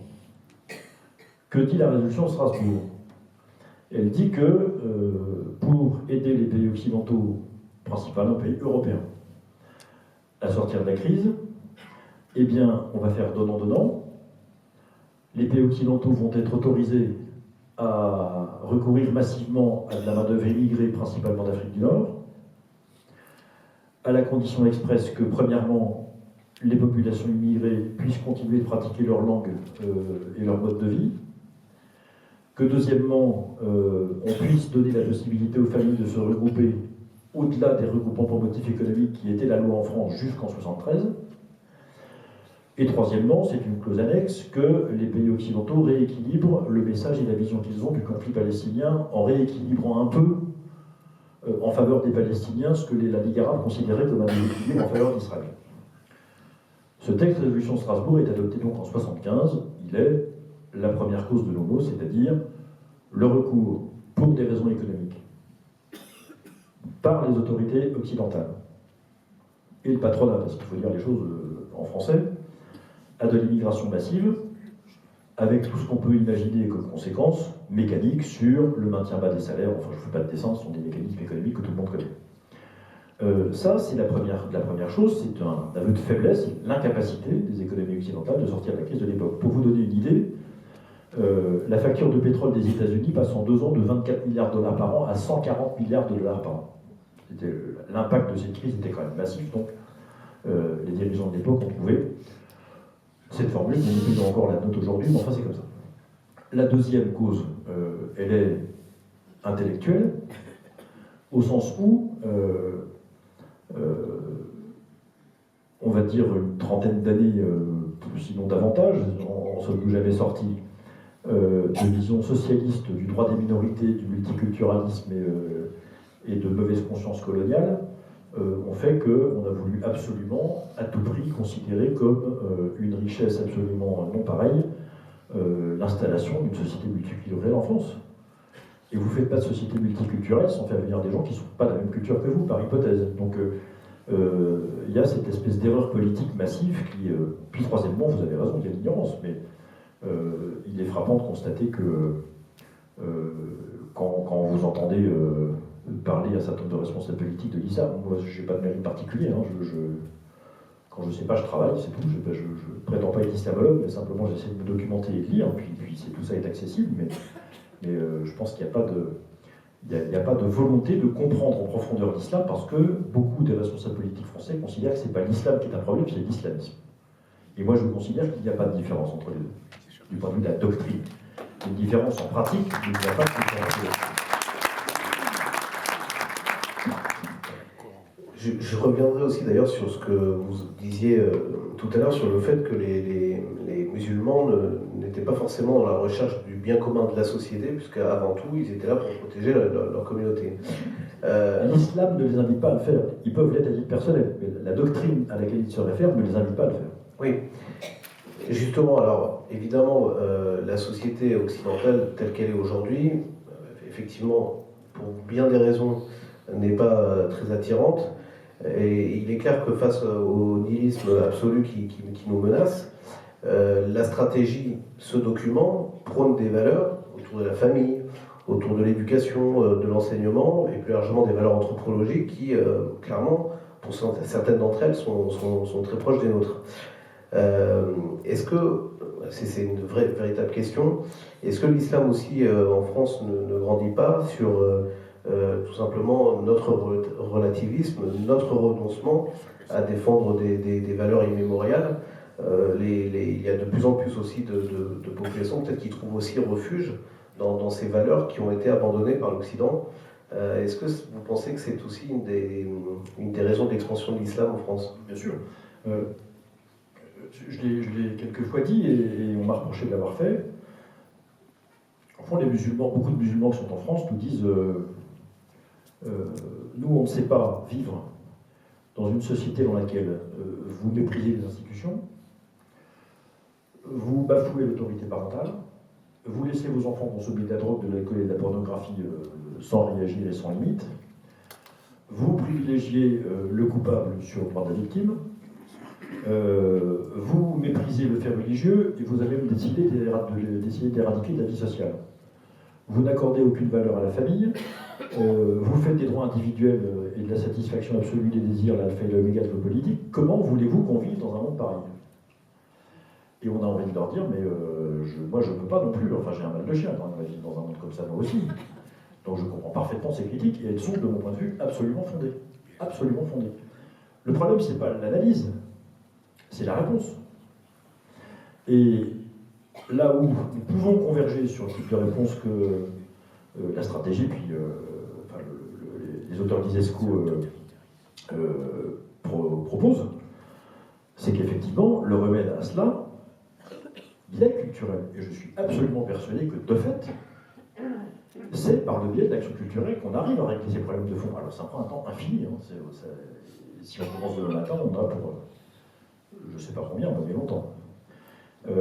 En revanche, sur le contenu de la réponse, là, on ne peut pas être d'accord. Parce que si effectivement, on entend par culture le fait d'assurer une domination extérieure et un contrôle formel de la société, faire en sorte que les prescriptions d'Allah soient respectées, au fond, de manière visible par tout le monde. Ce qui est le but. En réalité, moi je prétends que ça n'est pas satisfaisant parce que, du point de vue de notre civilisation à nous, ce qui compte, ça n'est pas le respect extérieur de la règle, c'est en plus le fait qu'on l'ait intériorisé et qu'on la vive sincèrement également de l'intérieur. Donc c'est cette première solution formaliste d'un côté contre une forme de solution plus intérieure est une première différence, à mon avis, irréductible. Et puis deuxièmement, ce contrôle formel, par définition, se fait au prix d'une restriction formidable de liberté. De temps en temps, j'entends parler du dialogue interreligieux, formidable, de l'hybridation des cultures, merveilleux. Moi, j'ai pas envie que ma culture soit hybridée par une culture qui autorise le mariage avec des filles de 9 ans et comment dire, qui interdit qu'on puisse changer de religion si on a envie de changer de religion, ou de ne pas en avoir si on ne veut pas en avoir. J'ai pas envie d'hybrider ma culture avec cette culture-là, ça ne m'intéresse pas. Alors vous allez me dire, mais c'est pas la culture des musulmans français. Ben, majoritairement, j'entends, sans doute que non. Mais moi je ne vous parle pas des musulmans français, je vous parle de la force de ceux qui sont capables d'entraîner la communauté musulmane derrière eux. Et ce qui me frappe, encore une fois, c'est que je suis persuadé qu'en Seine-Saint-Denis, il y a la proportion des musulmans dits modérés, elle est pareille qu'ailleurs, même si, quand vous dites un musulman, vous lui demandez s'il est modéré, il y a beaucoup de gens pour lesquels ça ne veut rien dire, musulman modéré. Si vous êtes musulman, vous ne l'êtes pas. Modéré, enfin, pour moi, ce que ça veut dire. C'est vous l'êtes ou bien vous ne l'êtes pas. Vous croyez ou vous ne croyez pas. C'est-à-dire, à un moment, c'est binaire. C'est pas... alors, vous pouvez être plus ou moins énergique, vif, ou plus ou moins de vitalité, mais globalement, vous adhérez ou vous n'adhérez pas au message. Ce que je constate, c'est pas vrai qu'en Seine-Saint-Denis, on connaît bien la situation pas loin de chez nous, à Trappes ou à la Verrière, tout près d'ici, c'est que quelques personnes qui, elles, sont soutenues par ce plan d'action, qui, elles, sont financées par les États. D'ailleurs, le document de la stratégie dit bien que les États, membres de l'OCI, s'engagent à soutenir toutes les actions culturelles qui iraient dans le sens de ce que propose cette stratégie. Qui, elles, sont conscients du fait qu'elles ont ce devoir de conquête et de propager l'Oumma dans le monde entier, qui ont le talent qu'il faut, qui ont été formés pour, la plupart du temps, qui ont fait des allers-retours dans les pays proches orientaux pour être formés et revenir ici en France pour prendre les responsabilités des communautés. Une fois qu'elles ont le pouvoir sur les communautés, ben, il n'y a pas de modéré ou de pas modéré. Tout le monde marche et on se met dans la file. Ça provoque le regret d'un certain nombre de gens. D'ailleurs, dans le livre, Inch'Allah, j'y reviens, parce que c'est une excellente mise en pratique, en fait. Ça provoque le regret d'un certain nombre de personnes qui disent « Mais moi, je ne suis pas venu en France pour vivre ma foi et ma culture comme ça. » Mais ils ne protestent plus, ils se taisent. Quand ils parlent, on les violente. Quand on ne les bannit pas de la communauté purement et simplement. Et si mon ami Xavier Lemoine, le maire de Montfermeil, était là, il vous raconterait comment il a dû exfiltrer de nuit 2 familles musulmanes dont les parents s'étaient convertis au protestantisme quelque temps plus tôt et qui étaient persécutés purement et simplement par leur communauté d'origine. Parce que ça se passe comme ça. Alors il y a une foultitude de gens qui sont tout à fait modérés, qui sont emportés par, encore une fois, la force de la communauté. Et moi je veux bien croire qu'à titre individuel, toutes les personnes sont d'une bonne volonté absolument édifiante et désarmante, d'accord. Ça, c'est mon point de vue chrétien. Comme responsable politique, je suis obligé de considérer que partout où je regarde, ça ne se passe pas comme ça. Ça ne se passe pas comme ça. Partout où, effectivement, quelques imams, quelques leaders associatifs, soutenus par quelques consulats étrangers, prennent le pouvoir sur un territoire, ils ne le lâchent plus, et ça n'est pas ce qu'on attendrait d'une forme de modération ou d'islam occidentalisé qui s'installe, c'est celui qui est prôné par la stratégie, c'est-à-dire c'est l'islam de toujours. C'est celui qui est dans le Coran, celui qui est là, et celui qui vous explique que Dieu déteste les hypocrites et donc ceux-là sont condamnés à l'enfer une fois pour toutes, je cite. Donc voilà, moi je ne veux pas d'hybridation avec cette culture-là, ça ne m'intéresse pas, et tant que j'aurai un souffle, je la combattrai.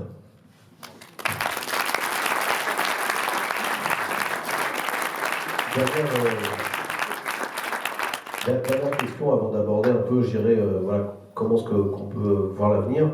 Il y a deux choses que vous abordez moins peut-être dans votre livre.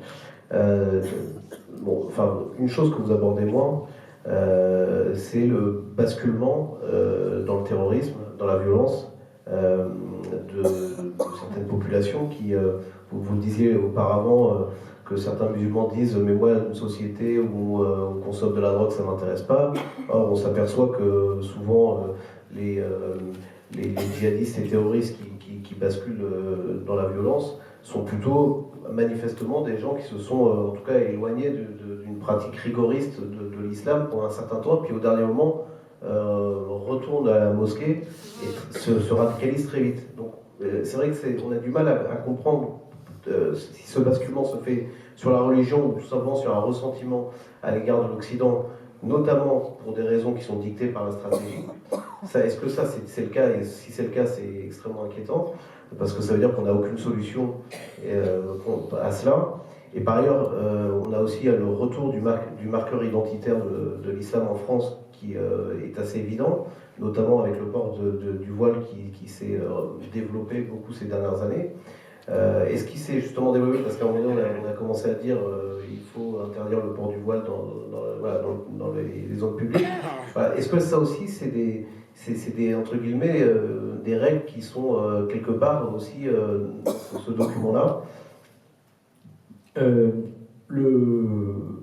La méthode légitime pour propager la foi islamique inclut la légitimité de la violence et la légitimité du mensonge. Vous trouvez, alors si ça vous intéresse, allez lire dans la sourate 9, les versets 29 à 32, vous trouvez le cœur de la doctrine, en fait, la légitimation de la violence dans l'islam, où il vous est expliqué. Alors, vous pouvez aller voir aussi les commentaires historiques d'un épisode particulier qui explique ou qui éclaire ce passage, mais globalement, à partir du moment où vous avez en face de vous des gens qui refusent de se convertir et de se soumettre, bien, particulièrement s'ils sont des polythéistes, on appelle ça des associateurs dans le Coran, ben vous avez le droit de les tuer. Et le droit, c'est une manière soft de dire que, enfin, il faut les tuer. Non, quand vous, puis je vous assure, hein, les textes sont malheureusement assez clairs. Quant au mensonge, ça c'est un élément intéressant aussi parce que j'ai jamais vu de système moral qui légitime le fait de mentir et qui le fait avec un souci de détail et de précision casuistique impressionnant. Tout le monde connaît la taquille. Vous avez entendu parler. C'est-à-dire le fait qu'on a le droit de dire qu'on n'est pas musulman, si jamais le fait de le dire vous met en danger. Si vous apostasiez en situation de danger, en fait, ça c'est permis. Mais il n'y a pas que ça. Vous avez le droit, par exemple, de dire, si on vous ennuie, non, je suis désolé, je ne peux pas vous donner d'argent, j'ai pas un sou en poche. Parce que vous avez des billets de banque. Donc c'est pas un sou, enfin, vous n'avez pas de sous, vous avez de l'argent, mais pas de sous. Ça s'appelle tawli, c'est-à-dire c'est une forme de double sens, ou de jeu de mots. Vous avez le droit de pratiquer la moula, c'est-à-dire le fait de... vous êtes musulman, mais vous allez boire un coup de blanc au café avec vos camarades de travail, parce que sinon, ça va mal se passer, donc vous avez le droit temporairement de renoncer aux règles qui pourtant sont parfaitement claires et dictées dans le Coran, vous n'avez pas le droit de boire d'alcool, point final. D'ailleurs, dans les hadiths, il est écrit que à Mahomet, on a offert un jour un verre de lait et un verre de vin pour savoir ce qu'il ferait, il a bu le verre de lait, il a acheté le verre de vin, bravo, c'est ce qu'il fallait faire, donc tout ça est conforté par ailleurs les traditions. Bon. Donc vous avez le droit de faire tout ça. Pourquoi? Parce que c'est ça qui est très surprenant. Il y a deux versets du Coran dans lesquels il est dit que c'est Dieu, enfin c'est Allah, qui est le maître du stratagème. Donc le stratagème appartient tout entier à Allah. Et Allah est le maître de la ruse. Alors en écrivant ce livre, j'ai mis une petite phrase qui est un peu ironique, pardon, mais de temps en temps il faut se détendre un peu, même en écrivant. on ne voit pas très bien pourquoi Allah aurait besoin d'être rusé. Enfin, ça ne sert à rien quand on est Dieu d'être rusé. Il n'y a pas de... et le stratagème, en principe, c'est antinomique avec le... Donc nous sommes dans, encore une fois, un système qui est plus politique que religieux, en fait, qui est fondé sur une volonté de conquête, qui vise à la confortation de son propre exercice et de son propre pouvoir, et qui est prêt pour cela à engager tous les moyens qu'il faut pour aboutir à ses fins, y compris lorsque ces moyens sont, en apparence au moins, contraires à ce que vous appelez tout à l'heure vous-même, et avec raison, une forme de contention ou une forme de vie un peu rigoriste, morale. Bon. Donc, est-ce que les imams dans les mosquées interdisent d'aller vendre de la drogue pour acheter des armes et partir au djihad? Pas partout. Est-ce qu'en faisant ça, ils contredisent la lettre même du Coran et de la tradition? Je ne pense pas. Et d'ailleurs, si quelqu'un venait leur dire qu'ils contredisent la lettre du Coran et de la tradition, ils pourraient toujours dire, de toute façon, vous n'avez pas le droit, puisque l'islam sunnite, en tout cas, ne reconnaît aucune autorité doctrinale constituée qui puisse imposer une interprétation plutôt qu'une autre, ou une lecture plutôt qu'une autre de tel ou tel passage du Coran. Et à une fatwa, c'est-à-dire un jugement qui est prononcé par telle autorité, peut répondre une autre fatwa parfaitement contradictoire, tout aussi valable par une autre autorité, parce qu'il n'y a pas d'autorité de régulation, tout simplement. Ça n'existe pas, il n'y a pas de Vatican dans l'islam. Donc il n'y a pas un pape qui dit c'est comme ça qu'il faut lire et c'est pas autrement. Ça n'existe pas. Donc à chaque fois que vous êtes en situation concrète de faire quelque chose, vous pouvez trouver dans dans la lettre même de votre écriture sacrée de quoi justifier votre comportement. Et si jamais vous ne le trouviez pas dans les écritures sacrées, alors il faut lire les hadiths et la biographie de Mahomet, qui sont, je vous le rappelle, des sources. Alors elles sont un peu moins fortes en termes de droit que le Coran lui-même, mais elles ont une très grosse valeur juridique pour les musulmans. Le nombre de fois où Mahomet demande qu'on tue quelqu'un, tue lui-même des gens. Il y a un monsieur qui vient le voir qui est saoul, il lui met une raclée, et puis ensuite il le laisse repartir. Alors ses camarades de jeu, voyant que lui vient de lui mettre une raclée, ils sont prêts à lui en mettre une autre aussi, et puis là Mahomet les arrête en disant non, ne provoquez quand même pas Satan, enfin n'en rajoutez pas, ne tirez pas sur les ambulances, c'est la formule moderne. Mais enfin, donc vous pouvez trouver jusque dans le comportement personnel de Mahomet des choses qui sont absolument atroces, et donc je suis tranquille que tous ceux qui ont recruté en vue d'alimenter les armées terroristes ou les brigades terroristes, ou les groupes terroristes, sont allés chercher ces références pour leur dire mais c'est dans le Coran, tu peux y aller, c'est dans le Coran, où est le problème? Et encore une fois, comme lorsqu'il y a une contradiction,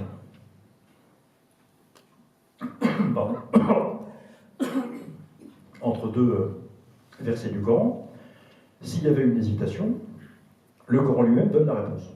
Vous connaissez cette doctrine, ça s'appelle la doctrine des versets abrogeants et des versets abrogés. Il faut voir lequel des deux versets contradictoires a été révélé en dernier, car c'est celui qui prévaut. Et pour vous dire les choses de manière rapide, ça méritait beaucoup d'autres précisions, mais on n'a pas le temps. Quelle est la sourate qui a été révélée en dernier? C'est la fameuse sourate 9 dont je parlais tout à l'heure, dans laquelle vous trouvez la légitimation du principe même de la violence à l'égard des mécréants. Donc, même si, quand vous regardez l'intégralité de la tradition musulmane en fait, enfin islamique en fait, eh bien vous voyez qu'à la fin du compte, en appliquant la lettre même des prescriptions qui sont données par les autorités intellectuelles musulmanes de la tradition islamique, vous aboutissez sur cette fameuse sourate 9 qui est, d'une certaine façon, en matière pratique, de conquête et de relation avec le reste du monde, le texte qui prévaut parce que c'est celui qui a été révélé en tout dernier. Et le Coran lui-même dit, il invite le croyant à considérer que Allah sait très bien ce qu'il fait, et d'ailleurs, quand vous ne savez pas ce qu'il faut faire, eh bien, Allah dit « Je me suis débrouillé pour vous révéler un verset contraire à l'autre verset pour que vous compreniez bien comment il faut le lire. » Donc vous voyez que ce système qui est global, qui ne tolère pas de faille, en réalité, est un système politique, un système de conquête dans lequel vous pouvez à peu près tout faire du moment que, d'une certaine façon, c'est orienté à l'expansion de l'humain. Alors, qu'est-ce qu'on fait contre l'expansion de l'humain? quelles sont les solutions, puisque aujourd'hui on est quand même dans une situation objectivement préoccupante. On nous dit souvent vous êtes les éveilleurs d'espérance, mais on sort de vos conférences, on a le bourdon. Alors, donc effectivement, le constat, soyons réalistes, le constat est un petit peu accablant, puisqu'on a quand même une population musulmane extrêmement importante en France, et compte tenu des flux migratoires annoncés et à venir, à l'évidence, elle va continuer à s'agrandir, à s'accroître. Voilà, donc vous esquissez quelques solutions dans votre ouvrage. Pouvez-vous en faire état auprès de cette salle pour que l'on ressorte chez nous en se disant nous avons quelques pistes d'espérance? Alors, premièrement, l'islam n'a pas les promesses de la vie éternelle. Non mais, je comprends que vous riez, d'ailleurs je partage le même sourire pour tout vous dire, mais pourquoi je dis ça? Parce que si ce que je viens d'évoquer est juste, c'est-à-dire que il y a, et encore une fois je prends bien le soin de distinguer l'islam comme système et la manière dont les musulmans le vivent, parce qu'il peut y avoir évidemment des différences, particulièrement ici en Occident. Mais je redis que quand le système se met en route, occidentaux ou pas, les musulmans occidentaux sont embarqués dans le système, et puis ça bouge. Voilà, on revient à l'islam tel qu'il est, qui a une majuscule. Le monde musulman, en général, est dans un très grand état de fragilité. Il est traversé par des crises identitaires terribles, par des nouvelles populations asiatiques, subsahariennes en Afrique, etc., qui ne savent pas comment intégrer. Le terrorisme, Daesh et le wahhabisme lui font un mal de chien, au point que dans les pays de la péninsule arabique ou du Proche-Orient, il y a un affaiblissement terrible des pouvoirs politiques et des crises dont il n'est pas certain que ces pays puissent complètement se relever. Cette crise est également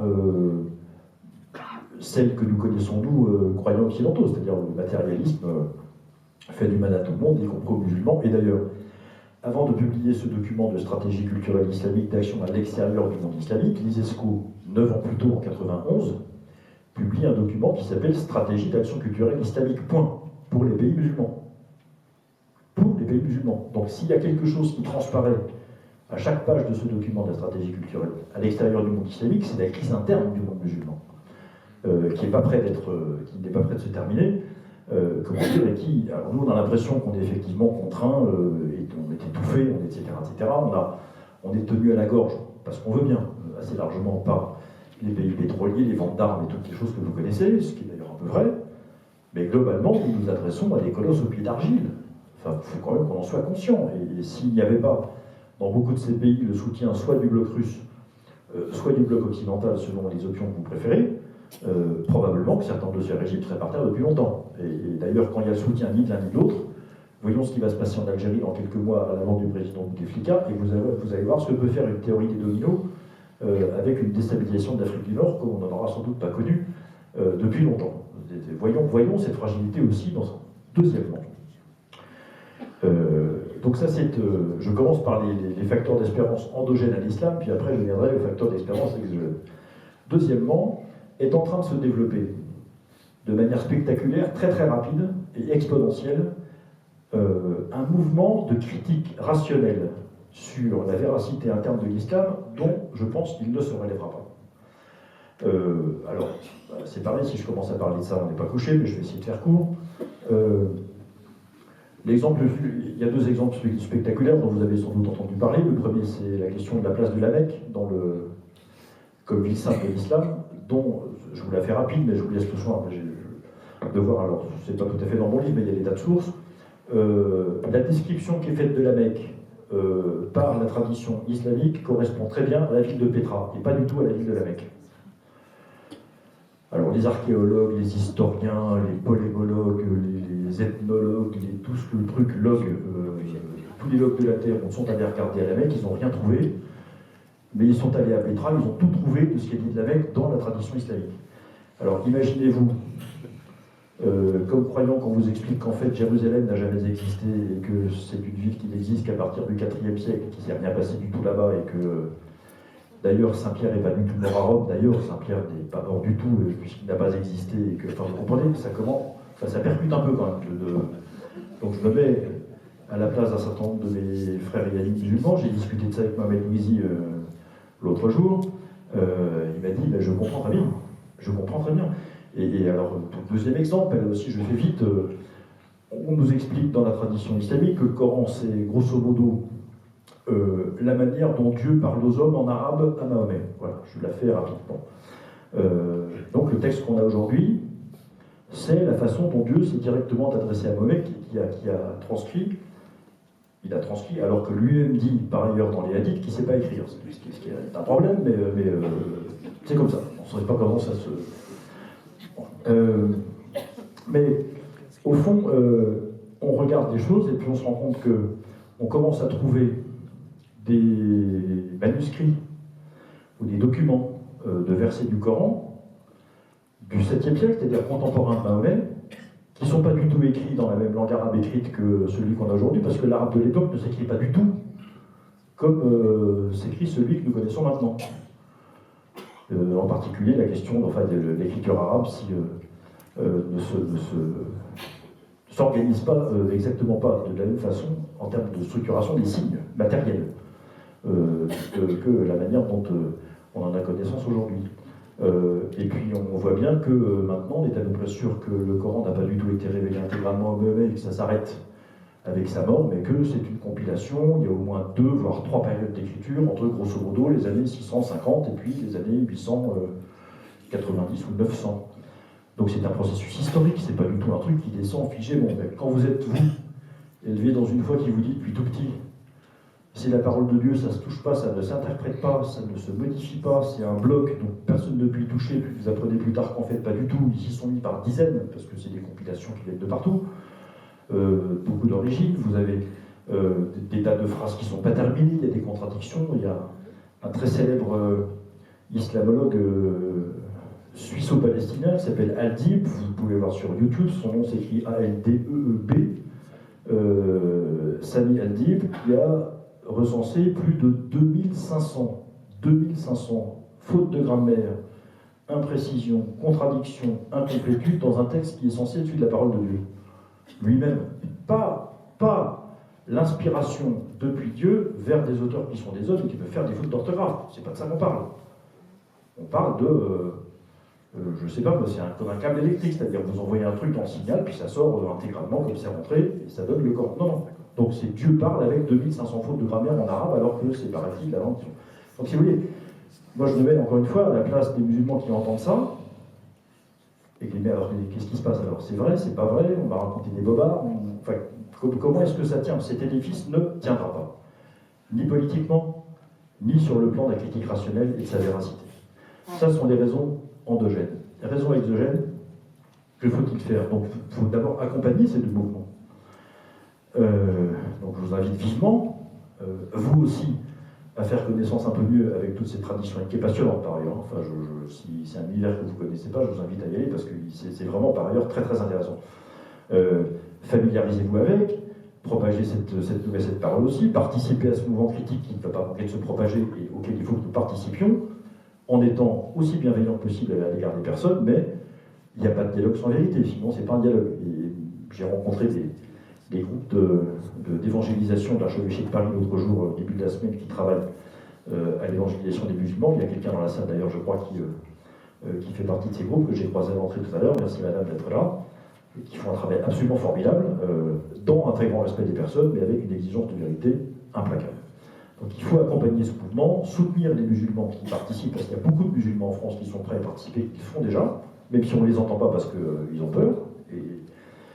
Et quand ils ne sont pas musulmans, la communauté ne les terrorise pas, mais les frères musulmans leur font des procès. Il y a le célèbre Georges Bensoussan, à qui on doit les territoires perdus de la République, vous vous souvenez de ce livre, 7 procès sur le dos de la part des frères musulmans, parce qu'ils ne le supportent pas, donc il faut encourager ces gens. Il ne faut pas d'un côté se plaindre qu'ils ne disent rien, puis quand ils disent quelque chose, ne pas les soutenir. Il y a un moment où il faut que nous-mêmes nous soyons cohérents par rapport à ça.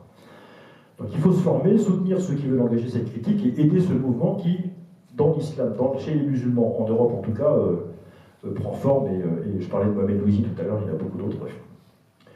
Après, qu'est-ce qu'il faut faire? refuser systématiquement tous les signes qui ressemblent à une acceptation des modes de vie ou des pratiques musulmanes dans la société. Moi, je ne veux pas de menus halal dans les écoles, je ne veux pas d'heures réservées dans les piscines, je ne veux pas de toutes ces choses comme ça. Je suis désolé, je ne veux pas non plus, vous allez peut-être me trouver un peu brutal, mais c'est le fond de ma pensée, quand on arrive dans un hôpital et qu'on ne veut pas se faire examiner par un homme, on va se faire soigner ailleurs. Il y a un moment où nous ne pouvons pas prendre sur nous la responsabilité qui n'est pas la nôtre. C'est comme ça que ça se passe. Et il faut que ça soit comme ça, parce que sinon, eh bien, on assiste à tous les débordements auxquels on est en train d'assister aujourd'hui dans tous les hôpitaux et les services d'urgence de France et de Navarre. Il faut comprendre ce message. C'est de la même manière que la GPA, d'une certaine façon, c'est le même argument. Ceux qui disent, bah oui, mais les pauvres enfants qui sont nés de GPA à l'étranger, comment vous faites puisqu'ils n'ont pas de droit? D'abord, c'est pas vrai qu'ils n'ont pas de droit, mais ça, c'est la responsabilité des parents. C'est la responsabilité des parents. C'est pas à l'État de tordre la loi pour faire en sorte que, comment dire, on assume cette responsabilité à la place. Donc on refuse tout ça. Et on rappelle que nous sommes dans un pays occidental, notre mode de vie s'enracine dans la culture chrétienne, judéo-chrétienne, gréco-latino-judéo-chrétienne, vous faites comme vous voulez, en tout cas ça veut dire chrétienne, et qu'il y a des choses qu'on ne fait pas quand on est en France, et on ne les fait pas, et on ne les tolère pas, et on ne les accepte pas. Deuxièmement, j'ai milité en mon temps pour que les racines chrétiennes de la France soient inscrites dans la Constitution, avec le succès que vous savez. Je recommencerai, ne vous inquiétez pas. Mais je pense qu'une très grande faute, une des plus grandes d'ailleurs avec le quinquennat, que nous devons à Jacques Chirac, c'est le fait d'avoir refusé l'inscription des racines chrétiennes de l'Europe dans le traité constitutionnel de Lisbonne.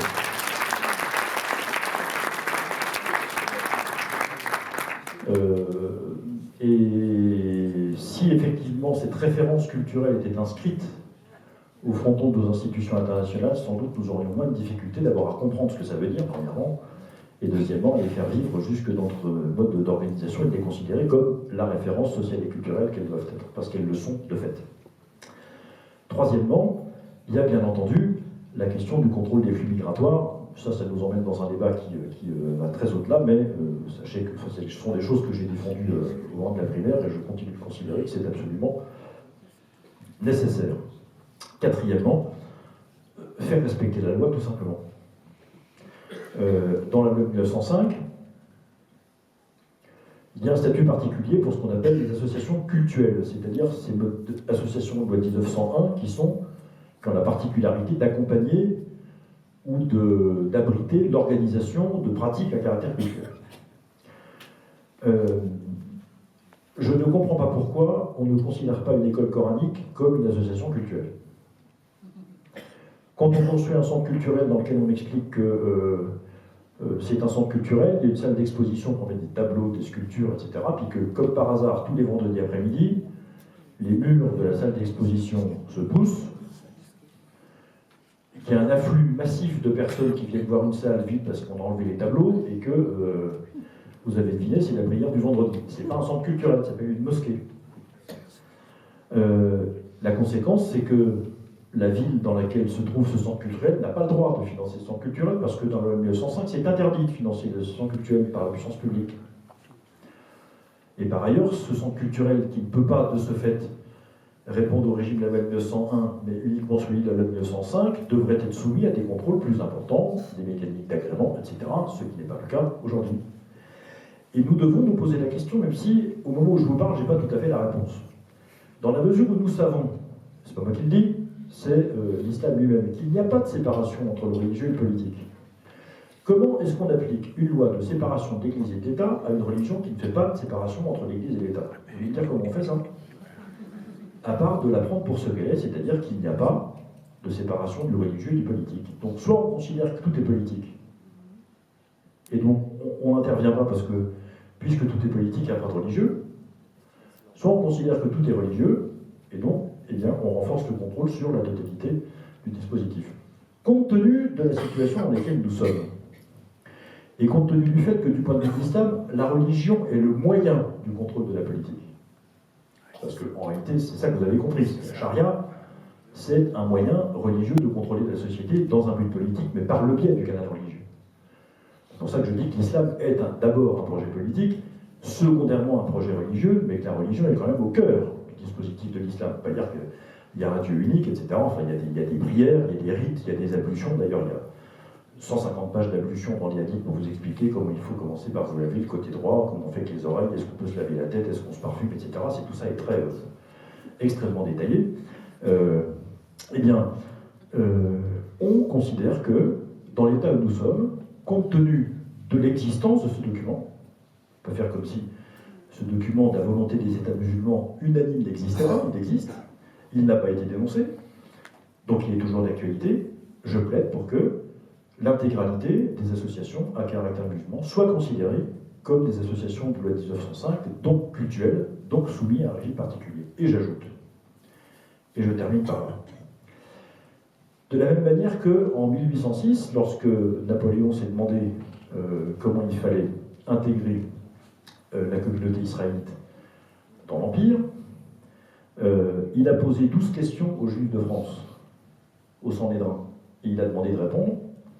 De la même façon, il faut interroger les autorités musulmanes en France pour leur demander comment elles ont l'intention de traiter à l'intérieur de leur communauté la liberté religieuse, comment ils traitent l'égalité homme-femme, est-ce qu'ils sont prêts à renoncer à une justice charia à l'intérieur de la communauté ou pas, etc., etc., etc. Alors vous allez me dire, et oui, mais il y avait un Sanhédrin. De la même manière qu'il y a un Vatican où il y a une conférence épiscopale chez les chrétiens, ou une fédération protestante chez les protestants. Il n'y a pas ça dans l'islam de France. D'accord, mais il y a des associations, je viens de le dire. Et donc, à défaut d'être capable de désigner, quand on ne la fabrique pas de toutes pièces, ce qui était voué à l'échec, d'ailleurs on voit le CFCM aujourd'hui qui est une catastrophe, bon, à défaut d'avoir une autorité constituée à qui on s'adresserait dans l'espoir qu'elle exerce son pouvoir sur tous les musulmans de France, qui est un rêve absolu, et on prend les choses telles qu'elles sont. Il y a une école coranique, il y a donc un président d'association, il veut un agrément d'association de loi 1905, eh bien, on lui soumet la charte, il la signe, il s'engage et on contrôle. Je suis désolé, je peux vous paraître un peu sec, mais je me contente d'être cohérent avec ma propre hypothèse de travail. Je prétends que les États musulmans ont réactivé la conquête de l'Europe par la charia. Je prétends, et je le lis, et j'invite chacun à le lire avec moi, qu'effectivement, ces communautés sont mises en ligne pour que petit à petit, alors ils ont le temps, eh bien cette charia s'installe. Et je prétends que la réponse à cela, oui, elle est culturelle, mais comme c'est une stratégie politique menée par des États à l'échelle internationale, eh bien, il faut que nous ayons une réponse politique menée par l'État et à l'échelle internationale. Voilà ce que je plaide pour essayer de contrecarrer tout ça. C'est très long. Raison de plus pour commencer tout de suite. Vaste programme. Mille merci d'avoir été ce soir avec nous. Allez signer et acheter le livre de Jean-Frédéric Poisson. Nous vous attendons avec un verre de vin blanc pour se remonter le moral parce que je crois qu'on en a besoin. Bonne soirée.